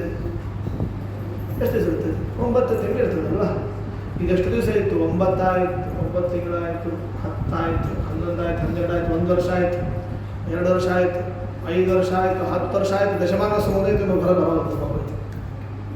10 ವರ್ಷ ಒಳಗೆ ಕುತ್ಕೊಂಡ್ಬಿಟ್ಟಿದೆ, ಯಾವುದೋ ಅಮ್ಮನ ಗರ್ಭದಲ್ಲಿ ಕುತ್ಕೊಂಡ್ಬಿಟ್ಟಿದೆ. ಇವನು ಕಾಶಿರಾಜ, ಅಮ್ಮ ನೀನು ಯಾವಾಗ ಬರ್ತೀವಿ ಹೊರಗಡೆ, ನೀನು ಯಾವಾಗ ಬರ್ತೀವಿ ಅಂತ, ನೀನು ಬೇಗ ಬಾ ಬೇಗ ಬಾ. ಅವಾಗ 10 ವರ್ಷ ಆದಮೇಲೆ ಹೇಳ್ತದೆ ಮಗು, ಒಳಗಿನ ಮಗು ಗಾಂಧಿನಿ ಅದು ಹೇಳ್ತದೆ, ಅಪ್ಪ ನಾನು ಹೇಳಿದ್ದ ನೀನು ಮಾಡಿದರೆ ನಾನು ಬರ್ತೇನೆ, ಬೇಗ ಬರ್ತೇನೆ. ನೀನು ಏನು ಮಾಡಬೇಕು ಹೇಳಿ, ನಿನಗೇನು ಮಾಡಿದ್ರೆ ನೀನು ಹೊರಗೆ ಬರ್ತೀನಿ, ಅಮ್ಮನ ಗರ್ಭದಲ್ಲಿ ಹೊರಗೆ ಬರ್ತೀನಿ ಅಂತ ಹೇಳಿದರೆ, ಅದು ಅವಳು ಗಾಂಧಿನಿ ಒಳಗಿನ ಕೂಸು ಹೇಳಿದಂತೆ, ಏನೂ ಇಲ್ಲ, ನಾನು ಇರುವವರೆಗೆ ಪ್ರತಿನಿತ್ಯ ನೀ ಗೋದಾನ ಮಾಡಬೇಕು. ಪ್ರತಿನಿತ್ಯ ನೀ ಗೋದಾನ ಮಾಡಿದರೆ, ಸತ್ಪಾತ್ರಗಳಿಗೆ ನೀನು ಆಕಳ ದಾನ ಮಾಡಿದರೆ ನಾನು ಇವತ್ತೇ ಹೊರಗೆ ಬರ್ತೇನೆ. ಸರಿ ಆಯಿತು ಅಲ್ಲ, ಪ್ರತಿಜ್ಞೆ ಮಾಡಬೇಕು, ಸಂಕಲ್ಪ ಮಾಡಬೇಕು, ಇವತ್ತೇ ಪ್ರತಿಜ್ಞೆ ಮಾಡಬೇಕು. ಇಂದಿನಿಂದ ಶುರು ಆಗಬೇಕು ಗೋದಾನ, ಇಂದಿನಿಂದ ನನ್ನ ಹೆಸರಲ್ಲಿ ಶುರು ಆಗಬೇಕು. ನೀನು ಗೋಗಳನ್ನು ಏನು ಮಾಡಬೇಕು, ದಾಯಿನಿ ದಲಾತ್ ಕೊಡಬೇಕು. ಸರಿ ಆಯ್ತಮ್ಮ, ಇವತ್ತಿಂದ ಆರಂಭ, ನೀನು ಇರೋವರೆಗೂ ಕೂಡ ನಾನು ಗೋದಾನವನ್ನು ಮಾಡ್ತೇನೆ ಅಂತ ಯಾವತ್ತು ಪ್ರತಿಜ್ಞೆ ಮಾಡಿದ, ಗೋವುಗಳನ್ನು ಕೊಟ್ಟ ಮೇಲೆ ಹೊರಗಡೆ ಇವಳು ಬಂದಿದ್ದರಿಂದ ಏನಾದವಳು ಗಾಂಧಿನಿ ಅಂತ, ವಿನಂತು ಪ್ರಸಿದ್ಧಳಾದವಳು ಗಾಂಧಿನಿ. ಗೋವುಗಳನ್ನು ದಾನ ಮಾಡಿದಾಗ ಇವಳು ಬಂದದರಿಂದ ಏನಂತ ಹೆಸರಾದ್ಲು, ಗಾಂಧಿನಿ ಅಂತ ಹೆಸರಾದ್ಲು. ಅಂದರೆ ಗೋದಾನದ ಬಗ್ಗೆ ಅಷ್ಟು ಮಹತ್ವವನ್ನು ತೋರಿಸಿದ ದೊಡ್ಡ ಸ್ತ್ರೀ ಶಕ್ತಿ ಇವಳು. ಹಾಗಾಗಿ ಕಾಶಿರಾಜ ಗೋದಾನವನ್ನು ಅವಳಿಂದಲೇ ಗೋದಾನ ಮಾಡಿಸ್ಬಿಟ್ಟು, ನಿತ್ಯವೂ ಕೂಡ ಗೋದಾನ. ಯಾರು ಮಾಡ್ತಾರೆ ಗೋದಾನ? ನಿತ್ಯ ಆಕಳ ಹಾಲು ನಾವು ಕುಡಿತೇವೆ, ಗೋಕ್ಷೀರ ಕುಡಿತೇವೆ, ಸ್ನಾನ ಮಾಡ್ತೇವೆ. ನಿತ್ಯ ಗೋದಾನ ಜೀವನದಲ್ಲಿ ಒಮ್ಮೆ ಮಾಡಲಿಕ್ಕೆ ಇದೆ ಗೋದಾನ, ಜೀವನದಲ್ಲಿ ಒಮ್ಮೆ ಮಾಡ್ತಾರೆ ಕೆಲವರು. ಅಥವಾ ಹೋದಾಗ ಊನ ಷಾಣ್ಮಾಸಿಕ ಸಂದರ್ಭದಲ್ಲಿ ಗೋದಾನ ಮಾಡ್ತಾರೆ. ಹೀಗೆ ಈ ರೀತಿ ನಾವು ಕೇಳ್ತೇವೆ. ನಿತ್ಯ ಗೋದಾನ ಮಾಡೋದು ಅಂದರೆ ಇಷ್ಟು ಅದ್ಭುತ. ಇದು ಗಾಂಧಿನಿಯ ಜೀವನದಲ್ಲಿ ನಡೆದಾಯಿತು, ನಿತ್ಯ ಗೋದಾನ ಆಯಿತು. ಆದ್ದರಿಂದ ಮನೆಯಲ್ಲಿ ಏನಿರಬೇಕು, ಆಕಳು ಇರಬೇಕು. ಹೇಳುವಾಗ ಖುಷಿ ಆಗ್ತದೆ, ಹೇಳುವಾಗ ಸರಳ ಅನ್ನಿಸ್ತದೆ. ಇರಬೇಕಲ್ಲ ಮನೆ ನಮ್ಮನೆಯಲ್ಲಿ ನಮಗೆ ಜಾಗ ಇರೋದಿಲ್ಲ, ಆಕಳಿಗೆ ಜಾಗ ಬೇಕು, ಪಾಪ ಗೋಮಾತೆಗೆ ಜಾಗ ಬೇಕಲ್ಲ. ಅದರದೇ ಆದ ಒಂದು ಪದ್ಧತಿ ಇದೆ, ರಕ್ಷಣೆ ಮಾಡಬೇಕು, ಪಾಲನೆ ಮಾಡಬೇಕು. ಹಿಂದೆ ಎಲ್ಲ ಗೋಶಾಲೆ ಇರ್ತಿತ್ತು ಪಾಪ. ಈಗ ಅಪಾರ್ಟ್ಮೆಂಟಲ್ಲಿ ಎಲ್ಲಿರಬೇಕದು ಗೋಮಾತೆ? ಮನೆ ಅಪಾರ್ಟ್ಮೆಂಟ್, ಓಂಕಾರ ಅಪಾರ್ಟ್ಮೆಂಟ್ ಪಕ್ಕದಲ್ಲಿ ಓಂಕಾರ ಇದೆ, ಪಾಪ ಅದು ಓಂಕಾರ ಮಾಡ್ತದೆ ಅಷ್ಟೇ. ಯಾಕೆಂದ್ರೆ ಮನೆಯಲ್ಲಿ ಎಲ್ಲಿ ಜಾಗ ಬೇಕಲ್ಲ, ಅದಕ್ಕೆ ಆಕಳ ಇದ್ದರೆ ಜಾಗ ಬೇಕಲ್ಲ, ಮನೆಯಲ್ಲಿ ತಗೊಂಡು ಹೋದೆ. ಇನ್ನೂ ಕೆಲವು ಕಡೆ ಅಂತೂ ಗೋ ಪ್ರವೇಶ ಮಾಡಿದರೆ ವಾಸ್ತು ಮಾಡುವಾಗ ಏನು ಮಾಡಬೇಕು, ಗೋ ಪ್ರವೇಶ ಮಾಡಬೇಕು. 50ನೇ ಫ್ಲೋರ್ ಮೇಲಿದ್ದರೆ ಹೇಗೆ ಪಾಪ ಆಕಳ ಮೇಲೆ ಹೋಗ್ಬೇಕು, ಲಿಫ್ಟ್ ಒಳಗೆ ಹೋಗ್ಬೇಕಲ್ಲ, ಹೇಗೆ ಹೋಗ್ಬೇಕಾಗ್ತದೆ. ಅದಕ್ಕೆ ನಮ್ಮ ಜನ ಅದಕ್ಕೂ ಶಾಣಾಗಿದ್ದಾರೆ, ಬೆಳ್ಳಿ ಗೋ ಇಟ್ಕೊಂಡು ಮೇಲೆ ಹೋಗ್ಬಿಡ್ತಾರೆ ಪಾಪ. ಸಣ್ಣ ಬೆಳ್ಳಿ ಗೋ ಸಿಕ್ಕ ಮೇಲೆ ಹತ್ಕೊಂಡು ಹೋಗ್ಬಿಡ್ತಾರೆ. ಗೋ ಪ್ರವೇಶ ಆಯಿತು ಅಂತ. ಈ ಬೆಳ್ಳಿ ಗೋ ಬರ್ತದೆ, ಜಡವಾದ ಬೆಳ್ಳಿ ಗೋ ಬರ್ತದೆ, ಲೈಫ್ ಇರುವ ಜೀವಂತವಿರುವ ನಾಯಿ ಮೇಲೆ ಬರ್ತದೆ. ಜೀವಂತ ಇರೋ ನಾಯಿ ಏನಿದೆ, ಆ ನಾಯಿಗೆ 10 ಲಕ್ಷ, 20 ಲಕ್ಷ, 25 ಲಕ್ಷ. ಆ ನಾಯಿಗಳಿಗಿರುವಷ್ಟು ಬೆಲೆ ನಮ್ಮ ಹೆಂಡತಿ ಮಕ್ಕಳಿಗಿಲ್ಲಪ್ಪ. ಏನು ಬೆಲೆ ಅವುಗಳಿಗೆ, ಭಾರಿ ಬೆಲೆ. ಅದ್ರದ್ದು ಫುಡ್ಡೇ ಬೇರೆ, ಅದರದ್ದು ಲೈಫ್ ಸ್ಟೈಲೇ ಬೇರೆ, ಅದಕ್ಕೆ ಹಾಕುವ ನೀರೇ ಬೇರೆ. ಬಿಸಿಲು ವಾಟರ್ ಹಾಕ್ತಾರೆ ಪಾಪ ಅದಕ್ಕೆ, ನಾಯಿಗೆ ಬಿಸಿಲೇ ಅದಕ್ಕೆ. ತಾನು ಬೋಮ್ ನೀರು ಕುಡಿತಾನೆ, ಅದಕ್ಕೆ ಬಿಸಿಲು ವಾಟರ್ ಹಾಕ್ತಾರೆ. ಅಂದರೆ ಆ ನಾಯಿ ಎಷ್ಟು ಪುಣ್ಯ ಮಾಡಿದ್ದೀನಿ. ನಾವು ಮೊನ್ನೆ ಒಂದು ಕಡೆ ಹೋಗ್ತಾ ಇದ್ದೆ, ಎಲ್ಲ ಒಂದು ಕಡೆ ಹೊರಟಿದೆ. ಮುಂದೆ ದೊಡ್ಡ ಇದು ಬಂದ್ರಿ, ಏನು ರೇಂಜ್ ರೋವರ್ ಕಾರ್, 5 ಕೋಟಿ ಕಾರ್. ಅದು ಭಾರಿ ಅದ್ಭುತ ಅಂತ ನಂಗೆ ಖುಷಿ ಅನ್ನಿಸ್ತು. 5 ಕೋಟಿ ಕಾರ್ ಒಳಗೆ ನೋಡಿ ಯಾರಿದ್ದಾರೆ ಅಂತ ನೋಡಿದೆ. ಮುಂದೆ ಒಬ್ಬ ಡ್ರೈವರ್ ಒಬ್ಬ ಇದ್ದಾನೆ, ಸ್ವಾಮಿ ಇದ್ದಾನೆ, ಪಕ್ಕದಲ್ಲಿ ಯಾರಿದ್ದಾರೆ ಅಂದರೆ ನಾಯಿ ಕೂತ್ಕೊಂಡಿದ್ದೆ. ಒಂದು ನಾಯಿ ಮೇಲೆ ಕೂತ್ಕೊಂಡ್ಬಿಟ್ಟೆ. ರೇಂಜ್ ರೋವರ್ 5 ಕೋಟಿ ಕಾರಿನಲ್ಲಿ ಹೆಂಡತಿ ಮಕ್ಕಳು ಇಲ್ಲ, ಒಂದು ನಾಯಿ ಇದೆ ಅಂತಂದರೆ ನಾಯಿ ಎಷ್ಟು ಅದೃಷ್ಟ ಮಾಡಿದೆ ಅಂತ. ಅದೃಷ್ಟವಂತ ನಾಯಿ, ಲಕ್ಕಿ ನಾಯಿ ಅದು ಅಂತ. ಅದಕ್ಕೆ ಹರಿದಾಸರು ಹೇಳಿದರು, ಕುರುಡು ನಾಯಿ ಸಂತೆಗೆ ಬಂದಂತೆ ಅಂತ. ಅವತ್ತೇ ಹೇಳಿಬಿಟ್ರು ನಾಯಿಯ ಮಹತ್ವವನ್ನು ದಾಸರು ಅವತ್ತೇ ಹೇಳಿದ್ದಾರೆ. ಕಂಡ ಸಕ್ಕರೆ ಹಿತವಿಲ್ಲವಂತೆ, ಕಂಡ ಎಲಬು ಕೆಡದೀತಂತೆ, ಹೆಂಡಿರು ಮಕ್ಕಳ ನೆಚ್ಚಿತಂತೆ, ಕೊಂಡು ಹೋಗುವಾಗ ಯಾರಿಲ್ಲವಂತೆ, ಕುರುಡು ನಾಯಿ ಸಂತೆಗೆ ಬಂತಂತೆ. ಹೀಗೆ ಏನು ಕಲಿಕಾಲ, ಮತ್ತೆ ಕಲಿಕಾಲದಲ್ಲಿ ಏನೇನಾಗಬೇಕು ಅದರ ಕೆಲಸ ಆಗ್ತದೆ. ಗೋ ಪೂಜೆ ಇಲ್ಲ, ಗೋವಿಗೆ ಮಹತ್ವ ಇಲ್ಲ, ಗೋವಿಗೆ ಗೌರವ ಇಲ್ಲ. ಇದೆಲ್ಲ ಗೌರವ ನಾಯಿಗೆ ಸಿಗ್ತದೆ. ಅದು ಯಾಕೆ ಸಿಗ್ತದೆ ಅಂದರೆ ಕಲಿಕಾಲದ ವಿಜ್ಞಾನ ಭಾನುಮತಿ ಕಾಲಬಲೆಯ ಲೀನೆ ದುರ್ಭಾಷ ಸಂತಮಸ ಸಂತತಿತೋ ಜನೆಯಂತೆ. ಇಷ್ಟಂತೂ ನಾವು ತಿಳ್ಕೊಳ್ಬೇಕು. ಗೋ ಪಾಲನೆ ಮಾಡಲಿಕ್ಕೆ ನಮಗೆ ಮನೆಯಲ್ಲಿ ಸಾಧ್ಯ ಇದ್ದೇ ಇದ್ದರೂ ಎಲ್ಲಿ ಗೋ ಶಾಲೆ ಇರ್ತದೆ ಆ ಗೋಶಾಲೆಗೆ ನಾವೇನು ಮಾಡಬೇಕು, ಗೋಗ್ರಾಸವನ್ನು ಮುಟ್ಟಿಸುವ ಒಂದು ಪ್ರಯತ್ನವನ್ನಾದರೂ ನಾವು ಮಾಡಬೇಕು. ಯಾಕೆಂದರೆ ಗೋದ್ರೆ ಲಕ್ಷ್ಮಿಯವರು, ಗೋದ್ರೆ ಸಮಸ್ತ ದೇವತೆಗಳ ಸಮಾಗಮ. ಅಂತಹ ಒಂದು ದುಃಖದ ಸಂಗತಿ ಅಂದರೆ ಅಂತಹ ಗೋಮಾತೆಯ ಒಂದು ಗೋಮಾಂಸ ನಮ್ಮ ಭಾರತ ದೇಶದಿಂದಲೇ ಹೆಚ್ಚು ಎಕ್ಸ್ಪೋರ್ಟ್ ಆಗುವಂತಹದ್ದು ತುಂಬ ದುಃಖದ ಸಂಗತಿ. ಬೇರೆ ದೇಶಗಳಿಗಿಂತ ನಮ್ಮ ದೇಶದಿಂದಲೇ ಆ ಗೋಮಾಂಸ ಅದು ಹೆಚ್ಚು ರಫ್ತಾಗ್ತದೆ. ಇದು ಬಹಳ ದುಃಖ ಆಗ್ತದೆ. ಅದಕ್ಕೆ ನಾವು ಆವಾಗ ಹೇಳ್ತಾ ಇರ್ತೇವೆ, ನಮ್ಮ ದೇಶದ ರಾಷ್ಟ್ರೀಯ ಪ್ರಾಣಿ ಯಾವುದು ಅಂದರೆ ಹುಲಿ ಅಂತ. ಆ ಹುಲಿ ತೊಗೊಂಡು ಏನು ಮಾಡ್ಬೇಕು ನಾವೀಗ? ಹುಲಿ ಬಂದರೆ ಎಲ್ಲ ಓಡಿ ಹೋಗ್ಬಿಡ್ತಾರೆ ಅಷ್ಟೇ. ಈ ಬುದ್ಧನ ಬೆಟ್ಟದ ಮನೆ ಒಂದು ಹೋದ ವರ್ಷ ಚಿರತೆ ಬಂದ್ಬಿಟ್ಟಿರ್ತಾರೆ, ಇಡೀ ಸಾರಿ ಸುಟ್ಟು ಕೊಟ್ಬಿಟ್ಟಿರ್ತಾರೆ. ಒಂದು ಚಿರತೆ ಬಂದರೆ ಇಡೀ ವಿಜಯನಗರ ಎಲ್ಲ, ಇಡೀ ಏರಿಯಾ ಎಲ್ಲ ಬಂತು. ಅದೇ ಗೋಮಾತೆ ಬಂದರೆ ಎಲ್ಲರೂ ಬಂತು. ಹಾಗಾಗಿ ಒಂದು ಚಿರತೆ ಬಂದ್ರೇ ಈ ರೀತಿ ಪ್ರಸಂಗ ಆದರೆ, ಇನ್ನು ಹುಲಿನ ಯಾರು ಪ್ರಾಣಿ ಮಾಡಿದ್ರೆ ಯಾರಿಗೂ ಗೊತ್ತು, ರಾಷ್ಟ್ರೀಯ ಪ್ರಾಣಿ. ಆ ಹುಲಿ ನ್ಯಾಷನಲ್ ಆಗೋ ಬೇಡ, ಏನಾಗಬೇಕು, ಗೋಮಾತೆ ರಾಷ್ಟ್ರೀಯ ಪ್ರಾಣಿ ಆಗಿಬಿಟ್ರೆ ಎಲ್ಲೋ ಒಂದು ಕಡೆ ಅದು ಪೂಜನೀಯ ಆಗ್ತದೆ, ಮತ್ತು ಅದಕ್ಕೆ ಮತ್ತಷ್ಟು ರಕ್ಷಣೆ ಸಿಗ್ತದೆ ಅನ್ನೋದು ಅಭಿಪ್ರಾಯ. ಹೀಗೆ ಗೋದಾನದ ಮಹತ್ವವನ್ನು ಈ ಹರಿವಂಶದಲ್ಲಿ ತಿಳಿಸಿದ್ದಾರೆ. ಈ ಗಾಂಧಿನಿಯಲ್ಲಿಯೇ ಶ್ವಫಲ್ಕನಿಗೆ, ಈ ಗಾಂಧಿನಿ ಮತ್ತು ಶ್ವಫಲ್ಕ ಇವರಿಗೆ ಇವರು ಹುಡ್ತಾನೆ. ಶ್ವಫಲ್ಕನ ಮಗ ಒಬ್ಬ ಹುಡ್ತಾನೆ. ಅವನೇ ಯಾರು ಗೊತ್ತೇ, ಕೃಷ್ಣನಿಗೆ ಅತ್ಯಂತ ಪ್ರೀತಿ ಪಾತ್ರ, ಕೃಷ್ಣನ ಸೇವೆಯನ್ನು ಮಾಡಿದವ, ಕೃಷ್ಣನ ಅಂಗಸಂಗವನ್ನು ಪಡೆದವ, ಗೋಕುಲದಿಂದ ಮಥುರೆಗೆ ಕರೆದುಕೊಂಡು ಹೋದವ ರಥದಲ್ಲಿ. ಯಾರೋ ಅಕ್ರೂರ, ಅವನೇ ಹುಟ್ಟಿತು. ಈ ಶ್ವಫಲ್ಕನಿಗೆ ಗಾಂಧಿನಿಗೆ ಹುಟ್ಟಿದಂತಹ ಶ್ವಫಲ್ಕನ ಮಗನಾದ್ದರಿಂದ ಅಕ್ರೂರನಿಗೆ ಶ್ವಾಫಲ್ಕಿ ಇರ್ತದೆ. ಅಕ್ರೂರ ಹುಡ್ತಾನೆ. ಉಪಾಸಂಗ ಅಂತ ಒಬ್ಬ ಹುಡ್ತಾನೆ, ಮದ್ದುಗು ಅಂತ ಒಬ್ಬ ಹುಡ್ತಾನೆ, ಮುದ್ಗರ ಅಂತ ಒಬ್ಬ ಹುಡ್ತಾನೆ, ಅರಿಮೇಜಯ ಅಂತ, ಅನಿಕ್ಷಕ ಅಂತ, ಉಪೇಕ್ಷ, ಶತ್ರುಘ್ನ, ಅರಿಮರ್ದನ, ಧರ್ಮಧೃಕ್, ಯತಿಧರ್ಮ, ಗೃದ್ರಮ, ಅಜಾತಂಕ, ಅವಾಹ, ಪ್ರತಿವಾಹ ಅಂತ ಇವರೆಲ್ಲ ಹುಡುಕ್ತಾರೆ. ಸುಂದರಿ ಅಂತ ಕೊನೆಗೆ ಮಗಳು ಹುಡುಕ್ತಾನೆ. ಕೊನೆಗೆ ಒಬ್ಬಳು ಮಗಳು, ಹೆಸರೇನು? ಸುಂದರಿ ಅಂತ ಅವಳ ಹೆಸರು. ಹಿರಿಯ ಮಗ ಯಾರು ಇವರಿಗೆ? ಅಕ್ರೂರನೇ ಹಿರಿಯ ಮಗ. ಹೀಗೆ ಅಕ್ರೂರ ಅವನು ಯಜ್ಞಶೀಲನಾಗಿದ್ದ, ದಾನಶೀಲನಾಗಿದ್ದ, ಧರ್ಮಶೀಲನಾಗಿದ್ದ ಅಂತ ತಿಳಿಸಿ, ಅಕ್ರೂರ ಮುಂದೆ ಉಗ್ರಸೇನ ಅಂತ ಒಬ್ಬ ಹೆಂಡತಿಯನ್ನು ಒಬ್ಬ ಕನ್ಯೆಯನ್ನು ಮದುವೆ ಆಗ್ತಾನೆ. ಅಲ್ಲಿ ಅವನು ಅಕ್ರೂರ ಪ್ರಸೇನ ಉಪದೇವ ಅಂತ ಮಕ್ಕಳು ಹುಡುಕ್ತಾರೆ. ಹೀಗೆ ಅಕ್ರೂರನ ಒಂದು ಮಹಿಮೆಯನ್ನು ಹೀಗೆ ತಿಳಿಸಿದರು. ಅನೇಕ ವಿಷಯಗಳು ಅವರು ಮಕ್ಕಳು, ಅದು ಹರಿವಂಶ ಹೇಳ್ತಾ ಹೋದರೆ ಇಡೀ ಸಮುದ್ರ ಇದ್ದಾಗ ಹರಿವಂಶ ಅಂದರೆ ಸಮುದ್ರ. ಅದು ಸಮಯ ಇರ್ತದೆ.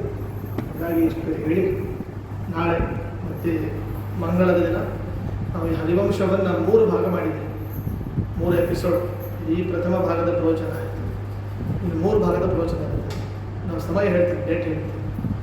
ಮತ್ತು ಆ ತಿಂಗಳಿಗೆ ಎಲ್ಲ 3 ಭಾಗದ ಪ್ರವಚನ. ಭಾಗ 1 ಆಯ್ತು. ಈಗ ಇನ್ನು 2, 3 ಆದರೆ ಒಂದು ಹರಿವಂಶ ಪ್ರವಚನ ಸಮಾಪ್ತಿ ಆಗುತ್ತೆ. ಅದಕ್ಕೆ ನಾಳೆ ನೀವು ಒಂದು ನೋಟ್ಬುಕ್ ಇರ್ತದೆ, ಹೊಸ ನೋಟ್ಬುಕ್, ಪೆನ್ ಇರ್ತದೆ. ನಿಮ್ಮ ಮೊಬೈಲ್ ನಂಬರ್ಗಳನ್ನು, ಸಂಖ್ಯೆಗಳನ್ನು ಇಲ್ಲಿ ನಮೂದಿಸಿ ಬಿಟ್ಟರೆ ಅಲ್ಲಿ ಆ ನಂಬರಿಗೆ ಏನಾಗ್ತದೆ, ಡೇಟ್ ಗೊತ್ತಾಗ್ತದೆ. ಯಾವ ಡೇಟಿಗೆ 2ನೇ ಭಾಗದ ಹರಿವಂಶ ಪ್ರವಚನ ಇದೆ ಅಂತ ಗೊತ್ತಾಗ್ತದೆ. ಮತ್ತೆ ಆ ಸಮಯದಲ್ಲಿ ನಾವು ಸೇರೋಣ. ನಾಳೆ ಮಂಗಳ ಆದರೆ ಈ 1ನೇ ಭಾಗದ ಮಂಗಳ, ಹರಿವಂಶ 1ನೇ ಭಾಗದ ಮಂಗಳ. ಮತ್ತು ಮುಂದಿನ ನಾನು ಡೇಟ್ ತಿಳಿಸ್ತೀನಿ. ನಾಳೆ ಕೃಷ್ಣಾರ್ಪಣ.